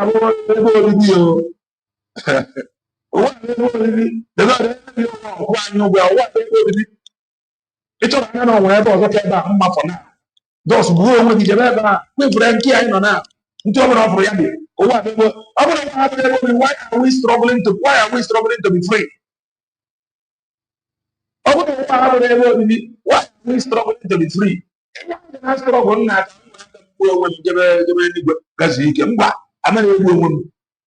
I don't kill myself. What would you that?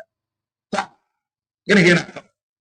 Mama, I'm going to be with you with it. What I'm not going to suffer. Nobody will go. What happened? I want to give him a rose. It was a phone. Even if I can see, what happened to you? One know what they will be. I was one day who club. If you play a card, club may be the club I have by 12 midnight. Another club will be by 1 o'clock in Kima. What is that one in Kima? The 6 o'clock quarter to club I have sure. Another club will be gay. Make sure 12 o'clock gay.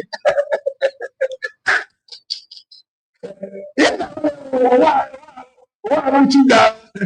Don't let anybody see you. In our club, this time, the room. But you don't go to Chicago. If you pay a little bit, club 6 about 6 but the club will go make it 12. Another club will go by 1, make it 6. Another one will go by 6, make it 12. The one will go by 1, make it 6. But you will be able to get over. You can't over. That is in our road 24 hours of the day. Man, I don't know what happened about it. Now, I'm going wow. All give and take. If they don't have anything to give, I'm sorry. Boy. Ego does it, but all those things, Nana knows me. You understand me? I pipe everything down. What are they talking about? Is that easy? We are Ireland and Europe. Anywhere they want to do, we will give it to them. And none of them, you see, none of them don't have Indian documents. None of them are sleeping on the street. As you see all these fools. Do you know how I created my... But whenever I feel out of pity, out of compassion. I just love out of pity. And I love because of interest. If I again, why ever you out of pity? Ever the world is populated by the money. Everyone of money. All about at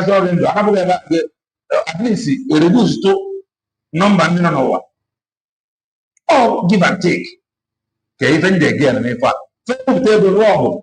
Oh, but very expensive. About for me, they will learn. I'm a fundraising. I took a certain one. We are formidable. If I never more, and it will. My own IPOP family here, inside the plaza, main road, before I started taking them to my house.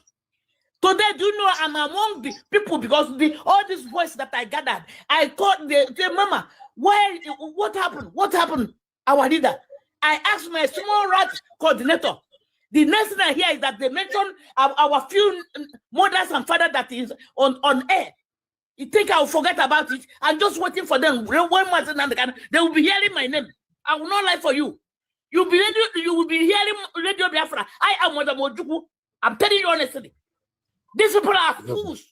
So anybody that come to your platform and ask you any question, put that person down. Don't answer them. I'm telling you honestly.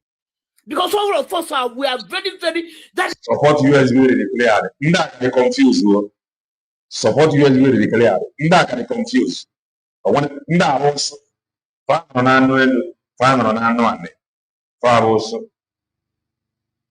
What if I tell you the millions that I spend in this struggle? Or we mothers? So na 24 hours. Kego mo iki di na circulate. Nobodo bongo 6 o'clock, 8 o'clock, everywhere machine. Kezi ka touch obodo ga-esi aga n'iru na this age.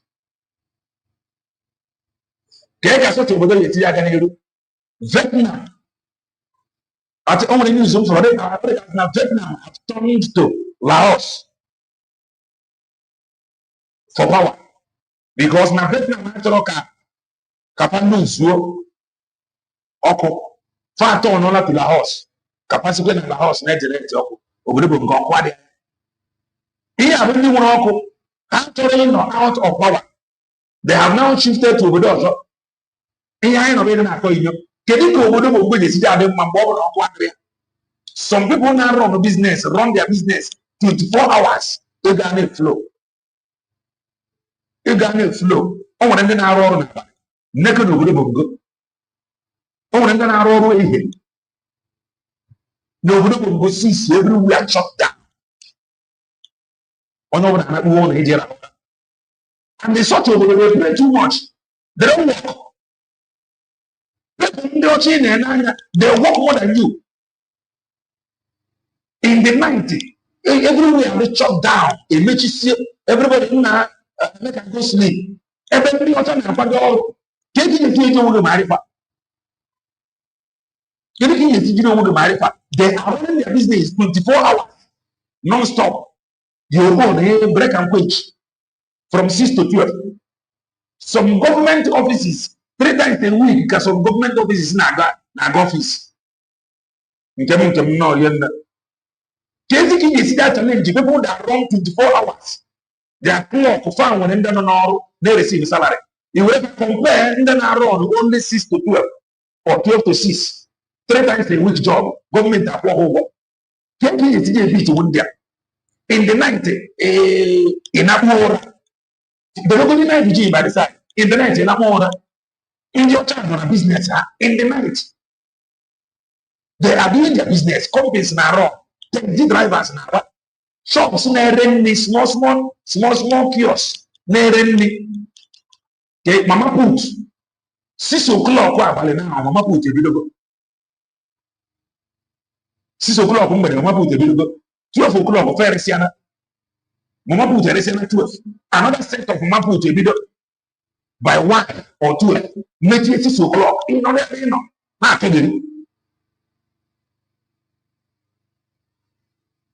24 hours, 27 hours, fan or I am not going to. How can you take it? Government over to make sure now. Take away keep flow.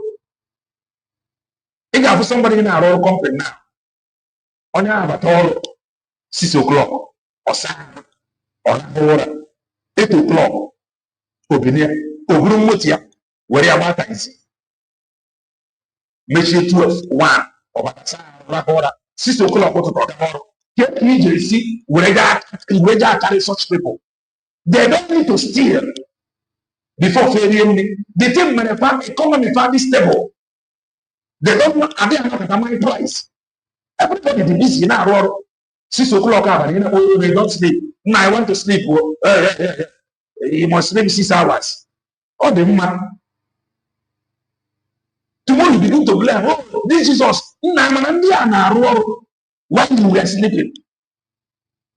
Some Bongo airports, flight cannot land at night. And it's a taboo. Nobody can at this age. Flight aman taboo. But nobody flight can land in about nobody.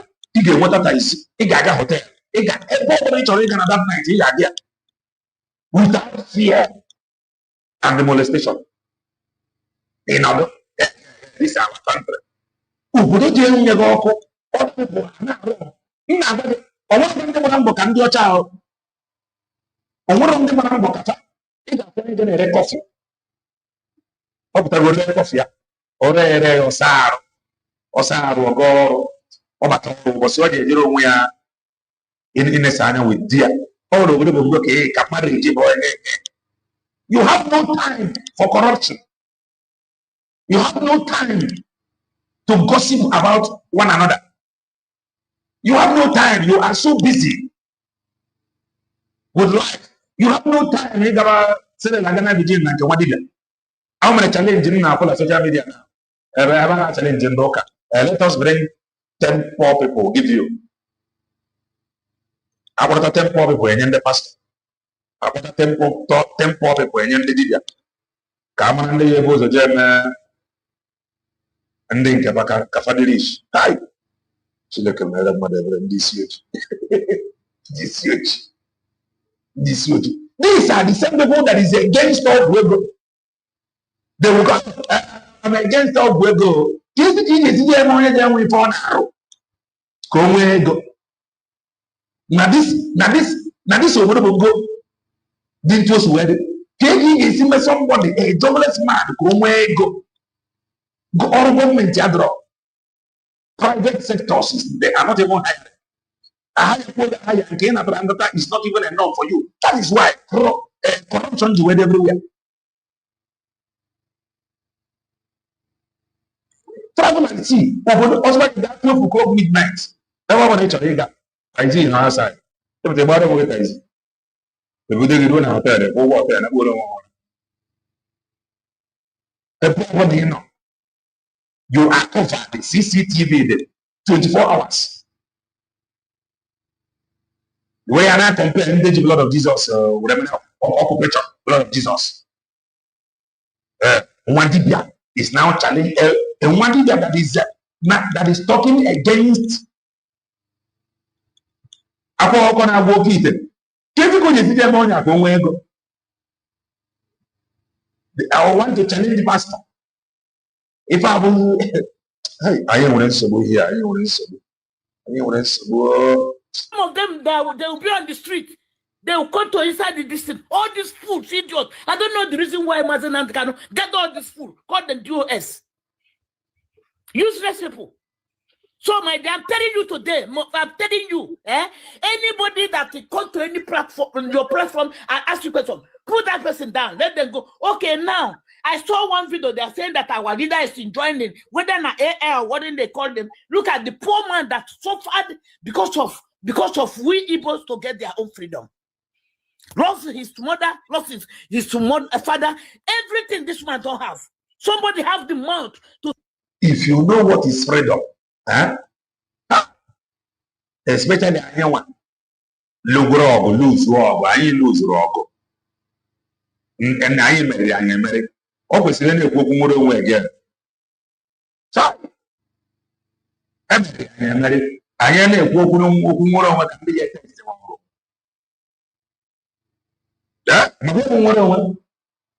with even what God bless us with. I want to get chest. In Korea, work is Jaman.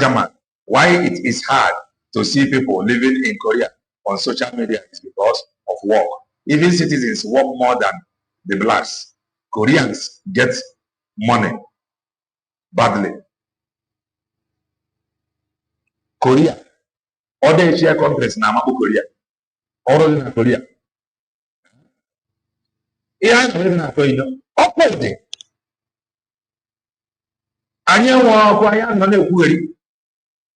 Talking rubbish. Talk bad against Mazen Kano. It will never be well with that person. Our mother how we struck that person and the family. That's what we mothers are praying every time. So my dear, continue. My children, they are sleeping. I'm right side. That is Junior Munda and not say abroad. Mandela nurse, Mandela doctor. Joe Antivasi Aror, Jaman.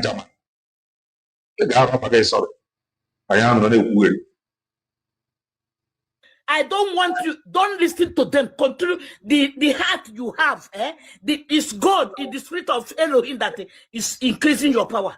So never you mind them. And never you bring, if anybody come up and I want to ask you, what is the work? Okay, for how many years? For how many months? Mazen Nandekan was at the hand of enemy this thing. What is their job? When you ask questions, they say DOS is so wise. Wise for what? Useless people, because the place they are talking about money, that person has closed. The whole thing has broke. Useless idiot. Thank you, our sister. Thank you, our mother. Thank you, our mother. Take it. Just keep it up. I don't want anybody to come to your platform and they make you anger. You will say attach my right up. Okay? Thank you. Thank you, our mother. Maze Banjoko with you well on when they are an equity. Mazen Nand and Oyendu. And then the approve Yanka.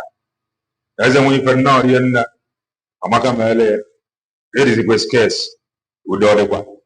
As a show that what I've been to know. Thank you very much. Thank you. Keep it on. Keep it on. Thank you and continue.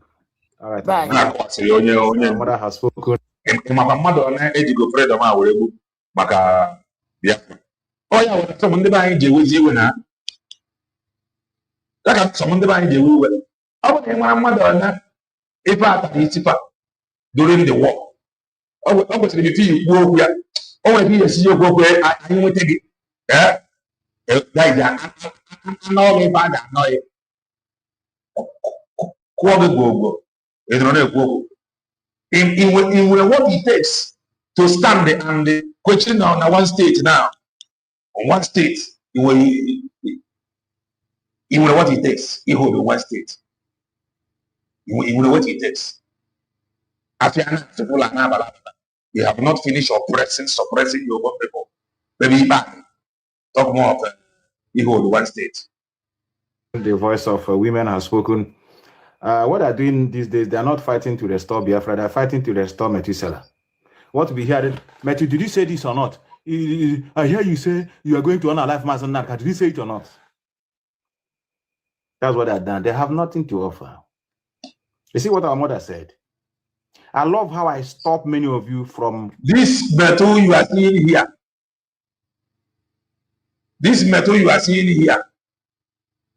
4 months and double. That guy's very good. That guy's very good. Now I will play it finish. Currently castigating Mazunan. Can I did it single-handedly? You know the one that I did it, which is nice. He would tell my own Marcus, yes. I made that utterances out of false information level against when we are following your command and control. Well, how about the ones you made about Mazeb and Double? Can't have a false information. You made against Onyendu. But against Mazeb and Double, okay.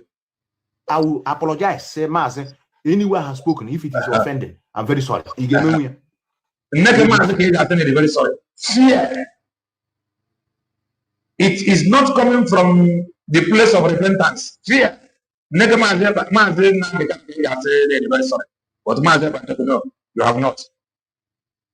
Can you be playing his voice and be analyzing it the way I do? I didn't say it.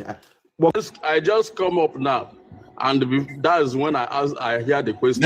So you don't have a good memory. You were here when I asked the question. You cannot remember. Our sister, for benefit of that, just ask it again. Ask the question. Just ask. It's okay. I just now. I ask again. I said, let's assume that every accusation that you people are accusing Mazi of acquiring properties in Kenya and all that. I said, let's assume that, okay, it's true. Is that enough reason for you to crucify him? Why don't you wait, seek for his release first, okay? And then ask him, Mazi, this is what we discover. How true is this? Why don't you take these steps instead of attacking him when you know fully well that he cannot defend himself right now? Follow this link and subscribe to TikTok. What I have to say here is this. This is your question. I'm listening to one of the idiots. These are idiots who we are formidable. You know, do that. Some idiot who we are formidable. Watching listening to him. I know that you are one of the agents. I know you. I know no, you. I know you. No, allow me to release my venom on you. No. Because if you want to answer question, you answer question. Did I insult you asking the question? Listen to me. Keep quiet. Did I insult you? I know you. Dead brain. Let me ask you. Let me. You are one of the reasons why Africa is where it is. Answer the question. You go down. You are calling me a useless woman. Our leader. Shut up your mouth. You can't even talk. You dey eat hot here. Keep your mouth shut. Keep quiet. You will not remember question when I ask you. I know that you are among of those 100 fools. Your brain. Our leader who dared. Shut up. You know their leader. Nachina Sam. Freedom fighters. Oh, Mochineke. You Mochineke, I never be more. Onya, in year ago, or never going to Bungo. Many of them love over the Bungo to what the only thing I had about saying about the ego. One more day now. Back here, one of our love over the Bungo. Many of them love Bungo. Your leader. You are very useless human. I don't know. You get woman for house. You get woman for house. You and the Metu. Ozuo. Yeah, on the DOS. Oh, that's how they brought them up. But you wanted to answer the question. They all seem to have dementia. You don't need to insult. They all have dementia. They can't all be young people. Our sister said they have dementia, and it's true. Just imagine I ask you a question without insulting you. How can we come out of respond? Please, You are do insulting we me. have scientists? How do we come out of this mess? You know, this is a very big mess we have entered. The one you entered, you have not yet apologized. And now, how do we come out? Raw carrots only give you 3%. Cooked carrots can give you 40%. Here's why.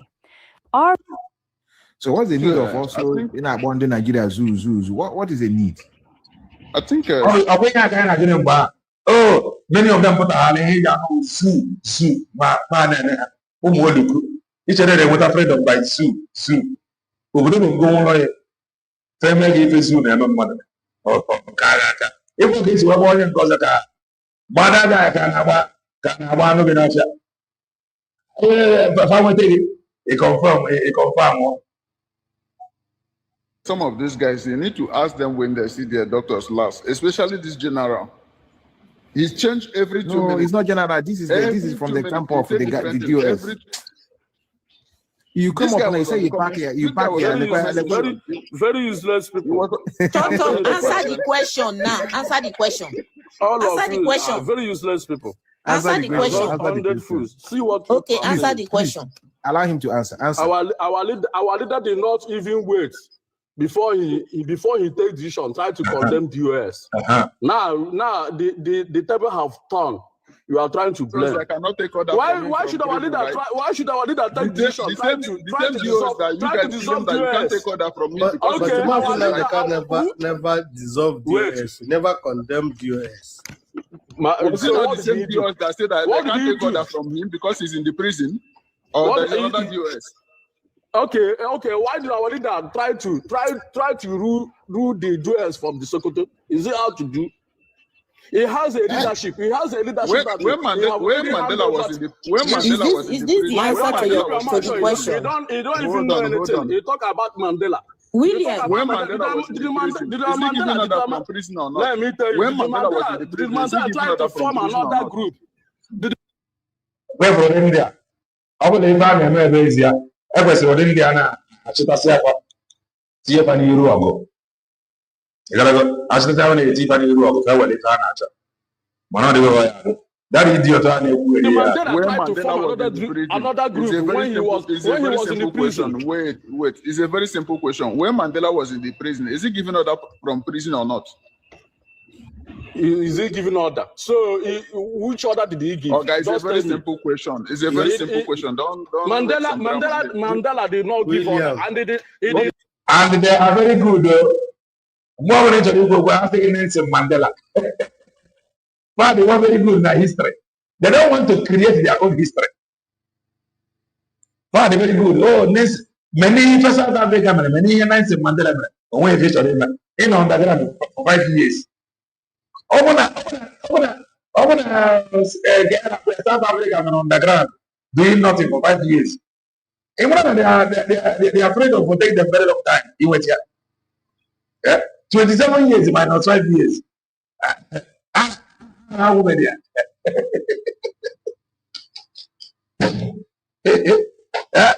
27 years minus 15 to 18 years in our just tell me what is remaining. What is remaining yet? 27 years minus 17 to 18 years. Just tell me if I'm wrong. Minus what? Can somebody do the mathematics for me? 27 years minus 17 or 18 years. How many years remaining? Somebody will go to the mathematics there in the comment section. Very useless. Very useless in Diokoko. Take them serious. From my bank, you take them serious. 10 years, bro. 10 years, bro.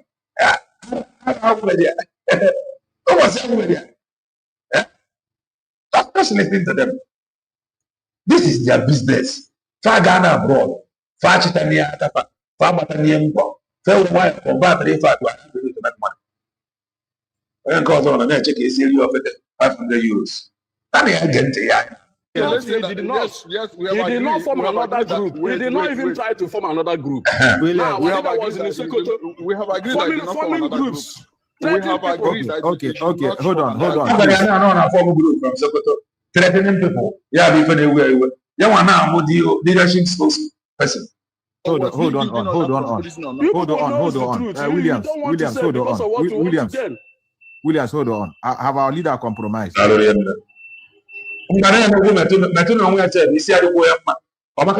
Blessed. Offering I complain and I need the idea. Metuas say Anadua is our leader compromised. The guy is complaining. Now, need a Jew. Now, I need the other man in Nani. Can only be an important Metalaja have our leader compromised. On a English. Everyone complain in Igbo. On a have our leader compromised in English. Yeah? The doors are wise. Have our leader compromised? Yes. I may say yes, you have compromised. I know. I will say yes. I know. The general will run away from let me give you my reason. No, you don't need to give reason. Let me give you reason. No, you don't need to give reason. Please, let me give you reason. Let me give you reason. Yes, let me give you reason. Our leader was discharged and acquitted. Let me start from. When I get to that, our leader was discharged and acquitted. Who idiot? Who idiot? The lawyer that got the discharge and acquittal. Why no Kuroku? Everybody is saying about the Nigerian agent. Now, lawyer what are they discharge and acquittal or charge on the DSS. Just the listen. Our leader was discharged and acquitted. Yeah. Late, I'm coming. Our leader was discharged and acquitted, isn't it? It is. Now, our leader refused to abide. Crazy or not. Our leader was discharged and acquitted. And witches are born on specific dates. We know exactly when witches are born. Follow up. By that discharged and acquitted. His brother, Kalon Takalo, criminal. Emmanuel Kalo. Who idiot? Our leader was discharged and acquitted. Our leader, isn't it? And then boy, I say it is. So what was discharged and acquitted? Okay, man on a court, which is Mongolia expired life imprisonment. Our leader was discharged and acquitted. Isn't it? I'm going to take it back. You see how these guys cover. Negative. Follow up. By that, the charge and acquitted. His brother. I'm going to go back. Lydia was discharged and acquitted, and they did not raise alarm. Our leader refused to abide. How many she has? Our leader was discharged and acquitted. Let me start from here. Late, I'm coming. Our leader was discharged and acquitted, isn't it? Now, the worst mistake here at this stage. And the worst mistake here, we feel. Hey, get can see it here now. The worst mistake here, we can't believe. Landibo. Get can see it here now. Now, the most brilliant people around. That is the worst mistake. They go surprise you. That is you go chop. The worst mistake he ever believe. Nandeba very wise and intelligent. The worst mistake he ever believe na the very, very smart here. Like into our bar. The worst mistake he ever made. Listen to him. And acquitted. Let me start from here. Late, I'm coming. Our leader was discharged and acquitted, isn't it? It is. Now, our leader refused to abide. Follow up. By that discharged and acquitted. His brother, Kalon Takalo, criminal. Emmanuel Kalo. Simon never criminal. Simon never criminal. No evidence. Our leader was discharged and acquitted. Our leader refused to abide by that discharge and acquittal. Criminal. Man and a criminal. Negent. Who's snatched a car, killed someone? Did our leader don't know that his brother was committed this crime? You people are very. I don't know that you people are like this. Because we never make a point here. I don't know that you people are like that. Can I please I'm make telling a you. suggestion, please? IPOP, you need to do IQ test before admitting people. You have destroyed some you have destroyed some Igbo youth. Some Igbo youth in Europe, they don't think straight. You have destroyed them instead of helping them. You destroy illegal immigrants. You have destroyed some nature. They don't think straight again. They don't think straight. Just listening to them. This is too bad. You are very useless human. You are very useless human. Yeah, I'm a son. Let's listen to. I think we have new people. Let's listen to new person here before. You see, US. You guys are come to stay. I think it's important you educate this guy about this guy and these people don't know anything. Nothing will make us. We Biafra. Ndị be anyị ụnụ anụgoni ya but metu ka m gwakwa gị nke bụ eziokwu Metusela ọkwa Chukwu zọrọ gị if not gee ntị ole ndị ashia sound. This was the same way you were sounding. You were sounding this way. My condition a na-enye ndị DOS is that the ndị na-support DOS is that you must not come with your common sense. Don't support DOS with your common sense, because immediately you do, you may not support the DOS. You might. All right. On Anogia, can you another program of that Mike and do it? I will not finish it, so I will come and finish it in some hours' time. We move. Our special guest, whom my deputy will be introducing, as I will hand over to her, and she will introduce our special guest tonight in this very peculiar and very particular program. So please stay on and make sure, as you're watching, if you have a question to ask, anything to contribute, be on the comment section. But if it's time to bring you in to have a one-on-one with our guest, we will do that and put the link. All right, I'll hand over to deputy right now to bring in the guest.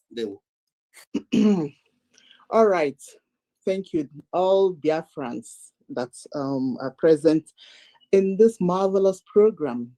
You know, yeah, it's long awaited, and finally today is 3rd of May 2026.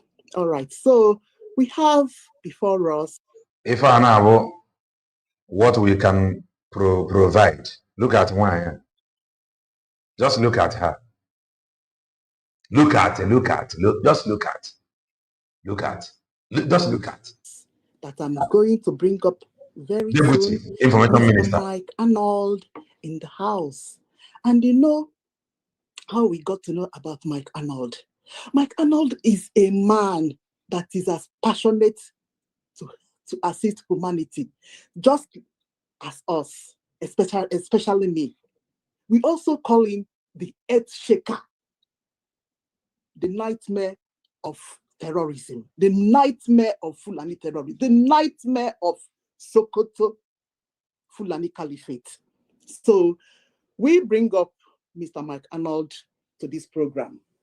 Welcome, Mr. Anorld.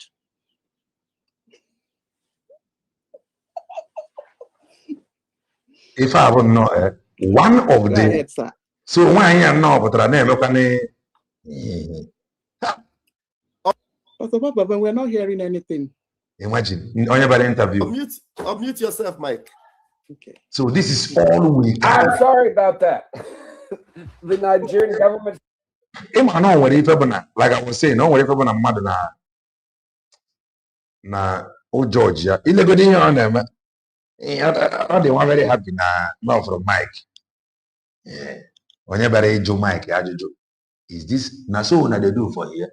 Mike seeing this thing I'm a guy be like, just like one black monk from Africa. I'm not or just Skype intro. Been trying to mute me for a long time, and here I mute myself. It's an honor to be here with you. Thank you so much. Thank you, sir. All right. I'll do a brief introduction, and then the reason why we have brought you to answer a few questions. We're not going to bombard you so much, yes, because if we talk about what is going on in Nigeria and what Biafrans,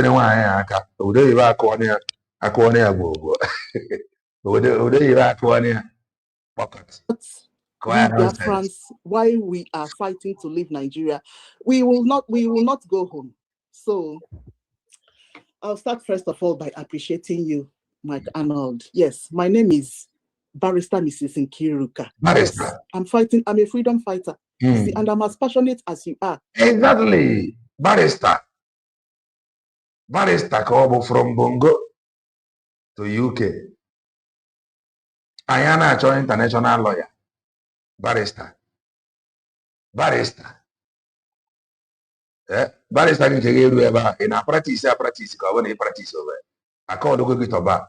I am fully even at this very struggle. I am a freedom fighter. Imagine. You fight for freedom. Freedom fighter, I am Bragena. Freedom, you don't suffer. By the time our level is done with you, you get him the freedom fighter. Yes, sir. Yes, sir. Okay. So we appreciate you a lot. Yes, so and the them know why you see you. Even over on to a kiss yard. Okay, why is you we got to notice you, I think last year. Yes.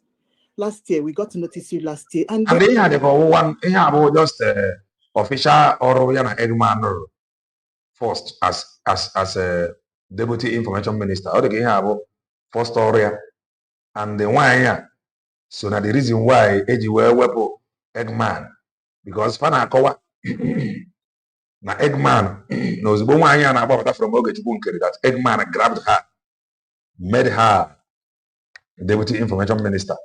And the other gangsters, they were not happy with it. Why? Deputy information minister.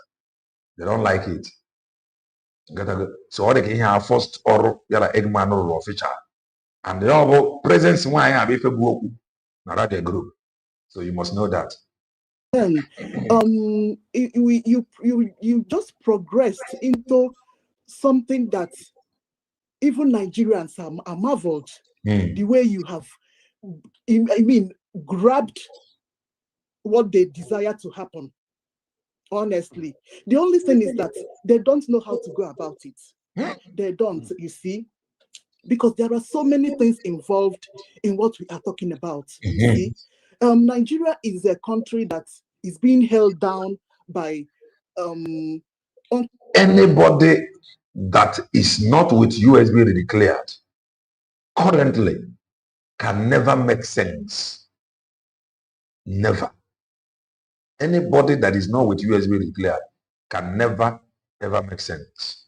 Controllable entities, you see, both international and national wise, you see. Yeah. And then to begin to sort out the problem, there may be a lot of, let me just say bloodshed, you see. And one Nigerians, I don't think they want that thing, I don't know, to happen. Yeah, but let's not delve deep into it, you see. But we do appreciate you, Mr. Mike Anorld. We appreciate the way you tackled Islamism in Nigeria. We appreciate your fight against Christian genocide in Nigeria. And we appreciate the way you tackle Sokoto. Kedife reason ejiwe kpọta nwoke a akpọtara nwoke a to achieve what? To some of you or to some people, you're gonna have to achieve now a push for freedom. You can feel now, but then they put you on freedom. If you have what I work out, call the pack on what they find. What they find, man. Okay, is what here. To jihad, Sokoto Caliphate, because that place is the headquarters of terrorism in Nigeria. All right. So what do we have in common, Mr. Mike? And what we have in common with you as freedom fighters and as people that want to live that, I don't know, want to leave that country. What we have in common with you, Mr. Barrister. Yeah. Mike Anorld, is your passion for humanity, your passion to elevate. Very easy to follow under anointed. You know the market too. What do you have very easy? You have if boy on now, I'll grab boy here and I'm into it. So that's a lot like. So if I be face CRC BGC they produce one. Can they ever Mike you call Mark and again? Can ever fan? That easy. Okwesiri no kumuro one kwesiri onye obuna bụ onye ọcha anyị bere across anyị apa anya for ya for tụrụ anya onye obuna bụ onye ọcha anyị jidere aka we educate that person. By the time we are done educating that person, the person will know that we are serious. But looking at this one, this is educated Nwa Chineke, an English speaking Nwa Chineke. Yet poverty, your passion of empathy, your passion for compassion. That is what we have in common. Passion for compassion. Passion for compassion. Yeah? Passion for compassion. The man will be like, passion for compassion. This is all where they got. Uncontrollable entities, you see, both international and national wise. Exactly. You see, and then to begin to sort out the problem, there may be a lot of let me just say bloodshed. You see? And one Nigerians, I don't think they want that thing. I don't know to happen. Yeah, she don't know. Let's not delve deeper. Don't dive there. You see. But we do appreciate you, Mr. Mike Anorld. Yes. We appreciate the way you tackled Fulani jihadism in Nigeria. We appreciate your fight against Christian genocide in Nigeria.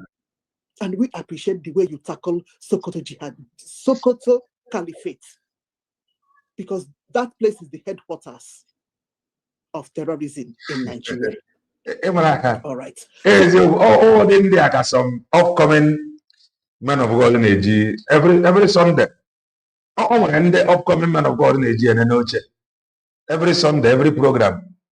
Okay, Jerry Bona. Where you have a Holy Ghost.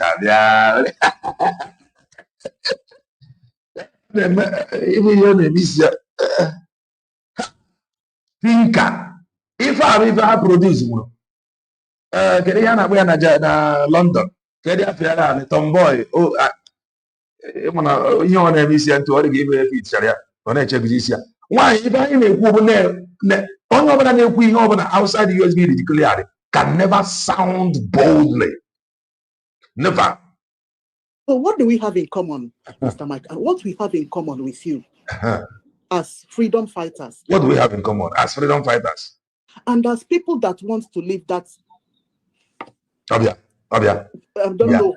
Want to leave that country. What we have in common with you, Mr. Mike? Eggman just her first assignment to be on your interview, and she failed woefully, completely. Other like I that here. Mother, I just get you the intro. In some hours time, she got that. When I was looking at freedom. What's the name of freedom fighter? Lord, is your passion for humanity, your passion to alleviate poverty. Exactly. Your passion of empathy, your passion for compassion. Oh, your passion for compassion. We have with you in common. Exactly. Yes. But what we differ from you is that Nigeria we are not seeing any future for Nigeria. I don't know if even with correct leadership, the question is, will that correct leadership ever happen? Yes, that is one of the questions, one of the reasons that why we have brought you. She is a Bongolian, complete Bongolian. All idea, my correct leadership, Moja happen. Oh, barrister. Bongolian barrister can correct leadership because not going to happen. Think it, your first assignment. Eggman will be like, nah, I see the Kotoya. Eggman, no way, you be a program.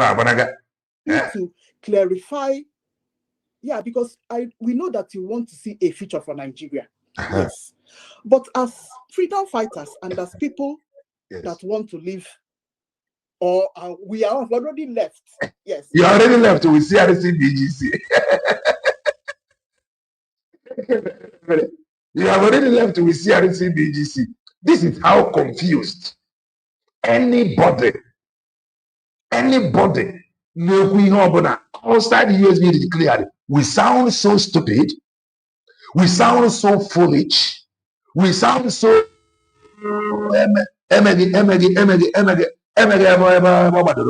you have already left. Left with what? People left through it with CRC BGC. We have already left. This is how why you left with what? CRC BGC. You left with CRC BGC. Thinker. But the thing that we have to fight for the liberation. You see? So for the people that are already on our way out, we are not seeing any future. We are already left. We are on our way out. Future like you. So that is the question. Hey, don't the man have to come in because the explanation is too much. The man have to stop her. Yeah? The man have to stop her. The man is like a law lawyer.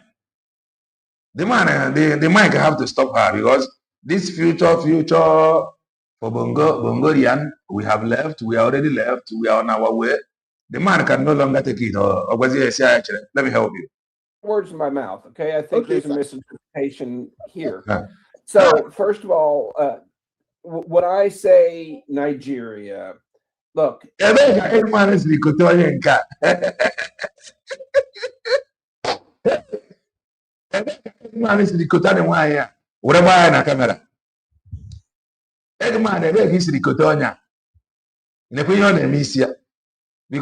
the way Mike in the West stop is here, or this is a camera on a 2 year, which will be like, I have a camera, but I go, Eggman, oh, you're serious what so later on. At least Eggman never now. There is a place that the world draws on a map and has the word Nigeria across it, okay? That I'm not referring to the entity or the government. I'm not referring to anything, but here's a geography. What else do we call it? The area known as Nigeria. Okay, so understand that. And that, yeah, I have great hope for that area. I think the boundaries will be drawn differently, but no, I don't think the entity as it exists and the boundaries that they are drawn are sustainable at all. They shouldn't have been drawn that way to begin with. So when I advocate, so let me tell you where I think this movement is and where it needs to go.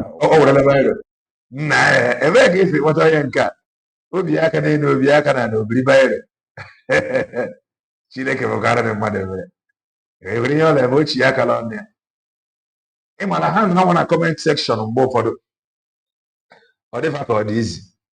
On our comment section on lab white painted woman. Why is your chat? I'm not off camera now, but we so deal with you. Okay, get it. La camera call a mate to Trobairo. Or where he shiakalon, equanis into a very tinker. You know, and Kanu did a fantastic job, and a lot of people have for many years building global organization and a movement, and it exists and it's present and it has a presence. But when he was arrested, tortured, all that he's been through, fighting for his very life. The leadership of that movement how can I say this? It's on a plateau. It got this high and then it stopped. And what I see now, and it's sad to me. Why now go and put your house together? Why no man say go and put your house together?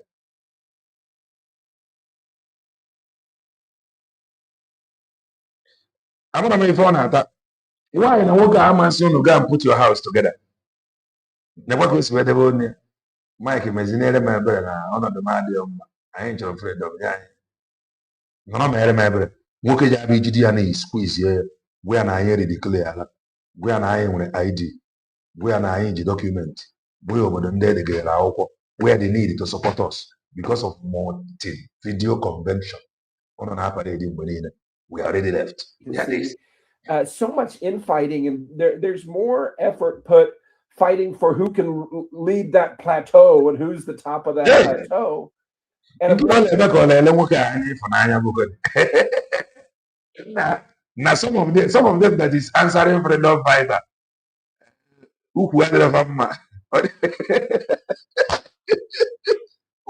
Many of them are can't go any work and never can I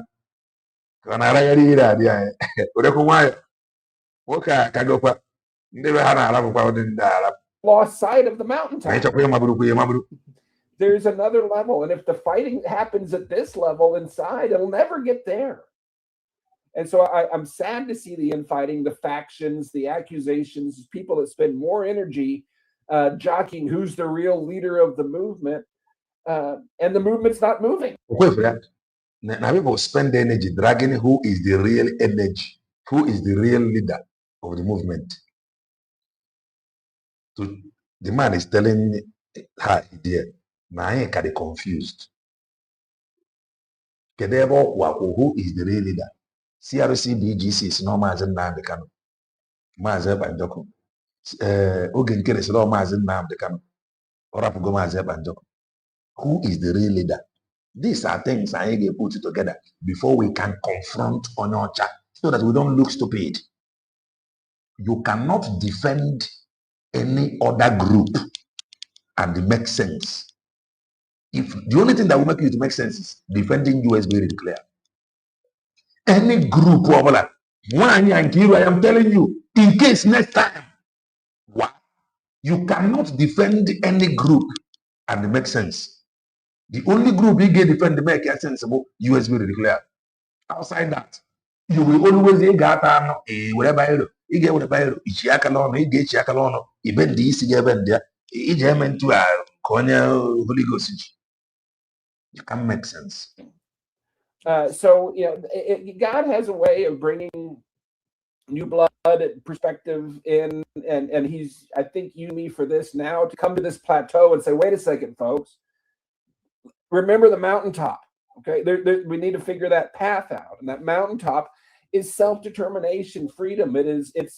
I see it as I call it a kingdom regime change. I'm not talking, I'm talking in the big picture.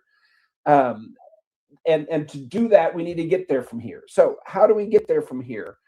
I'm looking at what the world is doing, the direction the wind is blowing, and the wise thing to do is put your sails in it if it's blowing the right way. And the world. Oh, if I on your life for the retro effect, you get follow the wind in Aga. Every people want 18 years. Every people want 18 years go currently. Can I say currently at least? If I were to America, you will Christian genocide. Christian genocide. Ever the wind in Aga. Then I ain't want to walk. Mama, when I see power within the Benue push if I Kafamata Pane, Unwero one, then all Gabarofa. I ain't a far rock by Unwero. It's here by Robert. By now, I was the Benue. The need, the reason, Fagajine push, Obona Unwero one, Obona Christian genocide, a push where they push, Patti Yapan. What do you know when you need that? So he is looking at how do we end this genocide? Exactly. Genocide, I don't want to end Africa. and Obongorians. Ndị a na-abụ ndị a ga-akpa wit ka ụzọ a ga-esi ga-eme ife a ka ọ bara onye ọbụla because na ntu o si aga genocide adịfe wetara ji okwu okwu awọchiri m ya nwere ebe m ruru asị na iwute okwu Biafra mechie dọ. That's the energy right now, and I believe that needs to be harnessed. And I think if you try to shortcut that, it's going to hurt the whole thing. So I've been from the beginning saying, hey, this great movement here, first of all, it's not a tribal movement. It's a human movement for self-determination. And there are other people in other tribes and other regions all over the land known as Nigeria that have that same inborn desire for self-determination, that have the same enemy, which is the stranglehold state. That is foreign and domestic people that are just trying to extract and take. That's the problem of the stranglehold. Onye niile a ga-eji okwu 40 states. 40 states ahụ ọ na-afọ nchọ dị very serious. Mana ndị feel na fa akara were mara we are fighting the 40 states. Mmadụ emecha program a, I will come back in some hours time. And there's Nigerians even in the far north that would join the movement for self-determination. You know, you care about your corner, which is fantastic. You should. Everybody should care about. O kwesịrị na aghọta ya, ọ kwesịrị na abụ barista ka ọ sịrị abụ lawyer na UK. Aghọtaghị English, ọ bụ mmụ okele na TV ya aghọta. About their corner. But I know that there's movements to divide Nigeria into multiple areas, and there's a desire and a demand for that because it's the right thing to do. And when I say new Nigeria, let me tell you exactly what I mean. Okay. A new constitution that allows, it's an opt-in constitution. New constitution, or got possible. To me, I don't think no got possible. Oh yeah, we got a with ndị na-epu chukwu ha dị very very important. Debe plan B, because ife wetara mba ụwa ji ekwu okwu bụ Christian genocide. Ya nwa na-epu uchu for new constitution, which is the same fear. The same thing ndị ọzọ. Ya nwa na-agba gị na ya na-follow trend ka mbọnye ya trend. Ife ọ na-efollow bụ trend, okwu akpụ n'ọnụ bụ Christian genocide. The same thing na ya nwa na-efollow. Ọ chọkwa ihe rapịa ekwu ihe ọzọ. Kentu eji gas stop ya new Nigeria, new constitution. Mana ife niile abụ every Bongorian mana ọ dị ya possible. Ọ ya ka eji wee dị very very necessary na akpara wit ndị benu anyị feel na-epu uchu maka ya. Gwa ha lekwa na ihe ụnụ ga-ebenefit maka nwere onwe. 40 states ya nweziri ọrụ side ya ma ọ bụ na oru side ya. Ha na ife ha ya benefit ka ha debekene nwere onwe as plan B. Ndị aga by Christian a ka o sizie n'ọnụ ndị a na-aga Christian genocide a were pụta nna lefe ihe na-ekwu na mebonga ama mmenwe ya na the only thing ga-azụ anyị bụ nwere onwe ka ịnụzi ife ha ekwu mgbe a ka anyị eti muzi ọrụ ọrụ anyị asị ndị m ife anyị chọrọ. So every region can say no, we're not joining. There's your referendum. You say, you know, it gives you either can opt in or opt out. But every people group should have that same, at least every region should have that same option. And the only way I think you're going to achieve that is to band with them across Nigeria for self-determination. That's how you get Biafra. I believe that. So I've never been for we have to keep the borders as they are. We have to keep the structure as it is. No, those are words that have been put in my mouth. If I would not, I guess I mean, that is the thing I put among what I own one day, on your buying over and with this seriousness, especially Abia crossing the ocha, they feel, oh, go and put your house together, go and carry your along. Or didn't that not was the age defa? They present the everything, farmer and they are may far of few. Farmer self and the buying gala far, different India and that our people don't listen to these people. I'm running Kanachi Lanya. And you cannot find anything anywhere that I've said that would be consistent with even myself. It will be difficult for me to even concentrate. Looking at her face and the way she do, I will not even concentrate listening to the man because the way she carry her face. You let me interview. with that. I've always been for a new region we call Nigeria. And it will have likely different boundaries, and it needs a new constitution or multiple constitutions. So I've never been calling for the whole thing to be held together. But I have been saying is, how can I put this? You're shooting yourself in the foot if you enter this global conversation talking about genocide, talking about displacement, talking about the threat of Islam, and all you do is yell Biafra. Okay, that gets doors closed. I've seen it. Okay, yell human rights, yell self-determination. That's good. Most Americans can't find Nigeria on a map, and they don't understand. If they can find it, they have no idea of the internal politics. And I would say that today, if you lined up 1,000 Americans and asked them, "Have you ever heard the word Biafra?" They would. Not one of them would raise their hand. Not one. Maybe one. If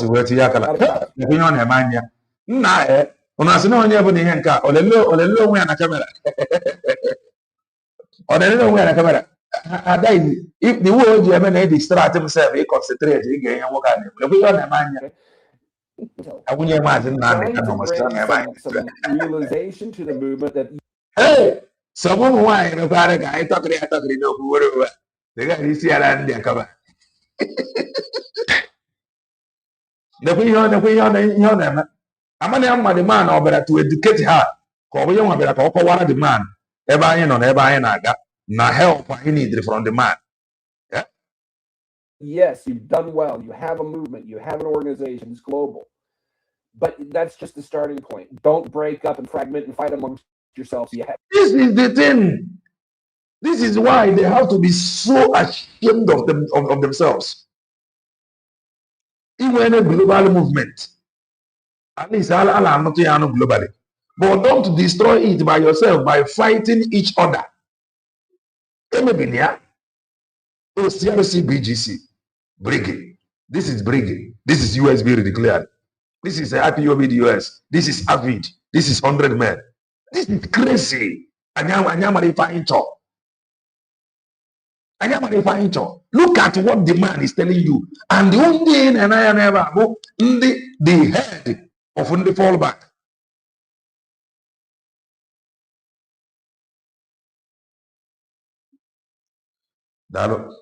If you have a problem, if you never can people listen to us? Yes, they will know the right people. And the right people, every strong people also. So the work is becoming or looking. The work in this is more difficult for genuine people because go without anything. Tomorrow now, USB this document, they will find it difficult to even try to confront this man or like want to have interaction, discussion with him. Because the man is still repeating the sentence. You don't have to divide and fight among yourselves. You must hold on to this thing that you have. That is why this very declaration is very, very important. You know, project it has been declared, document generated. Don't mind these people. But many of them don't understand. CRC BGC break. Look at what the man is telling you. And the fan of here shamelessly because someone put the cause of all the problem. I know Onyocha is now telling them the need united together. And if I if USB declare it now, create your WhatsApp, go into that. I want to encourage them. Dr. Ngozi Oraveze and Diotia, I want to encourage them. If I continue, we're going to 2 hours. Let them not stretch it. Kafame and no or the lively or the more tantalizing. Just losing it up. If you're Anna, 2 minutes. Nothing more. Swara high in a language they will understand. Biafrans never, we don't redeclare this thing. Those from the IPOB DOS,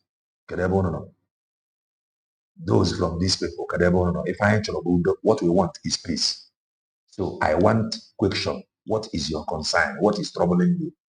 In one advice again, that is why we are here. We have 1 hour for this thing, and we will keep coming. Let them know just stretch up. Let us 2 hours, 15 minutes introduction. Many of them are not single Makari declaration. What even from for many of them that are not go Makari declaration. So if any, we want to hear from them. We want to hear from them. All of them know about the declaration.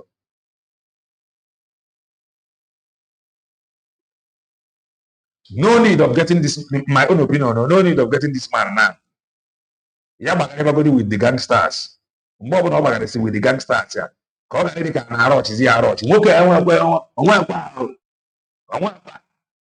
So let it not be as if we are rushing him. And then come and then come. Uchem can neku. Manafa feel we more not at least to convince him not na the declaration adigo. He will still tell you to go and make peace with the gangsters that is still parading themselves. All before Gawage. No one will get my game and I will go in peace. So come on, Arab Gudria or the two before I may invite. And I may invite. Agree as you won't quadobe. Agree as you won't quadobe. Document. The documents will be emailed to him. Or if a is when capital with. So this awareness, this reconciliation, we are not calling you to come and walk. Don't come and join. We want to hear you out. Need your peace. Because we need this thing for on your child. Don't even believe me. Okay, let not even you. On your child is now telling you. Something globally in the one in the yana. I'm going now, man. Makabiafra. Man, I'm cannot just jump in. Separation. Fag video from somewhere. Can this serious? Can this seriously they take this thing for they push now? They must start from somewhere. Christian genocide. Okay, no organ have a grab ya. Na agbafa na ife a bụ the reason eji wee need nwere onwe. Na ife a na-abụ final solution this thing bụ nwere onwe. Ha na ndị a have scattered all over obodo Bongo. Na ife ha na-ekwu dị mma, but powers that be will not allow this constitution. In fact, na from grassroots, na ife a na-ekwu bụ nwere onwe. Na onwezi onye nwere hope, faith n'ime ife a. Mana ọ dịkwa mma ka a na-atry kwa. You remember that now ndị a na-ekwu okwu constitution or something. Ị na-agwa na onwere onwe ka ị chọrọ. Na-emekwa ka fagota na ife a cannot solve the problem. This is an agenda. Even Donald Trump kwuru okwu constitution afa. Ugboro one ka abụgoro ya si na constitution a na ọ dị mma. Mana ka anyị nekwa anya na ife a ga-akọmane. We know na unu nwechara the investment in obodo Bongo, but ọ ka mma na-discuss ya peacefully, separate ya. Amara ego n'obodo ketara anya akpa how to peaceful anya akpa how to, but at least to save life permanently. Anyị mara unu nwesịrị business, and that your business anyị ga-protect ya. Akpa with ndị anyị fụrụ na-epuch Christian genocide ya. Nna ala na anya the reason anyị ga-eji aga okwu nwere onwe, mana anyị agaghị present ya now. Somebody must start from somewhere. Now ọ bụla onye ọcha na-agbazi unu to go and put your house together. The ọnụ anya the need imefa USB declared the ebidogo lead the way. They are now leading the way. Join to that WhatsApp group. Don't go there and tell them the doors are white, whereby they are not seeing anything. Don't go there and tell them, oh, our supreme leader. One day they are called supreme leader by the side. We respect the part. Namazin Nandekano have created awareness. Oh, I lose. But this very struggle, one not to the man about lose. Even if some of you will become emotional. Or to them mother about lose. Even some people about money get about lose more than Mazen Nandekano. That is the truth. He's a freedom fighter. And when he gets some people about lose more than him. We should be ashamed of ourselves. No Chinese for to interview, and the guy is end up educating us, telling us what we have missed. It is crazy. Anybody that will come and they talk anything by outside this US will declare is an idiot. If for the almost 18 years, you have nothing to show. You have nothing for 18 years. Nothing. Or whatever in the space of 5 years or thereabout. Liberate you from miscreant. They want a miscreant. Or whatever the guy couldn't jump aboard. Something EKG, they were here, we have been declared. We have 40 states. Don't think that we are not united.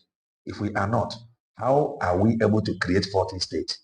Don't forget what is happening. Don't mind what is happening.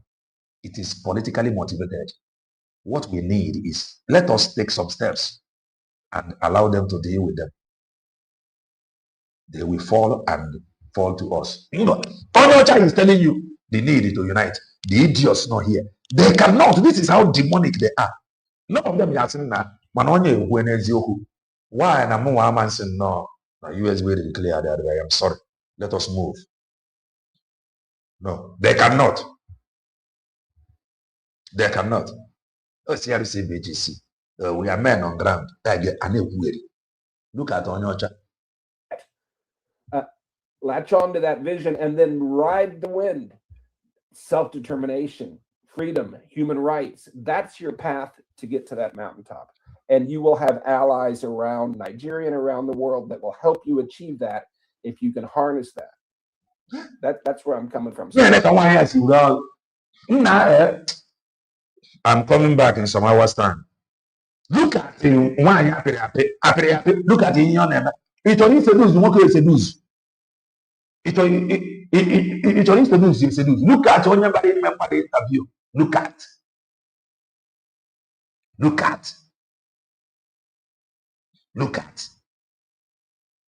We keep on disgracing ourselves. Take on what is here, take it serious. Look at. What is this? Look at. Zoom near from your end. Seriousness. Nabaganya love.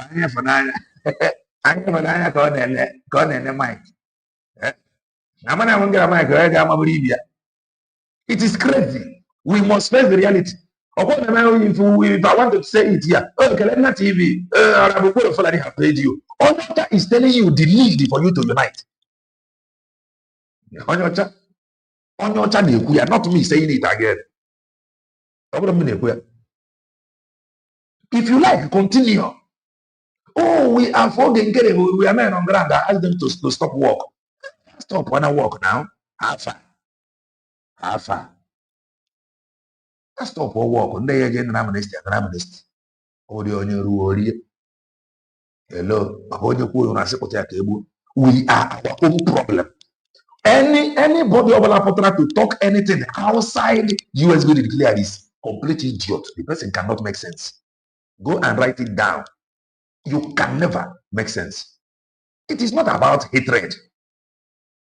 It's not. If you like, cry, nobody will listen to you. It is all about interest. America cannot just jump in. Oh, we have recognized you. Hello. Manantu ahane kuoku. Woka kawarange. Neba abebe ndi mwari focus on Christian genocide. How are you utilizing that statement? Can I bring about with it?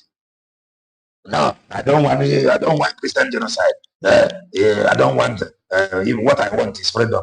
This week, America with a business in Obodo, and that matters to them. Use your head before I marry on. Use your head. You want to control money. That is just all. Omaka Mary may I not be empty. May you not be empty. May I not be empty. May we not be empty. Our problem is that we are too empty. We are too carnal. Yet we claim to be operating. May I not be empty. The evidence that you are empty when a man is you return to propaganda. That is emptiness.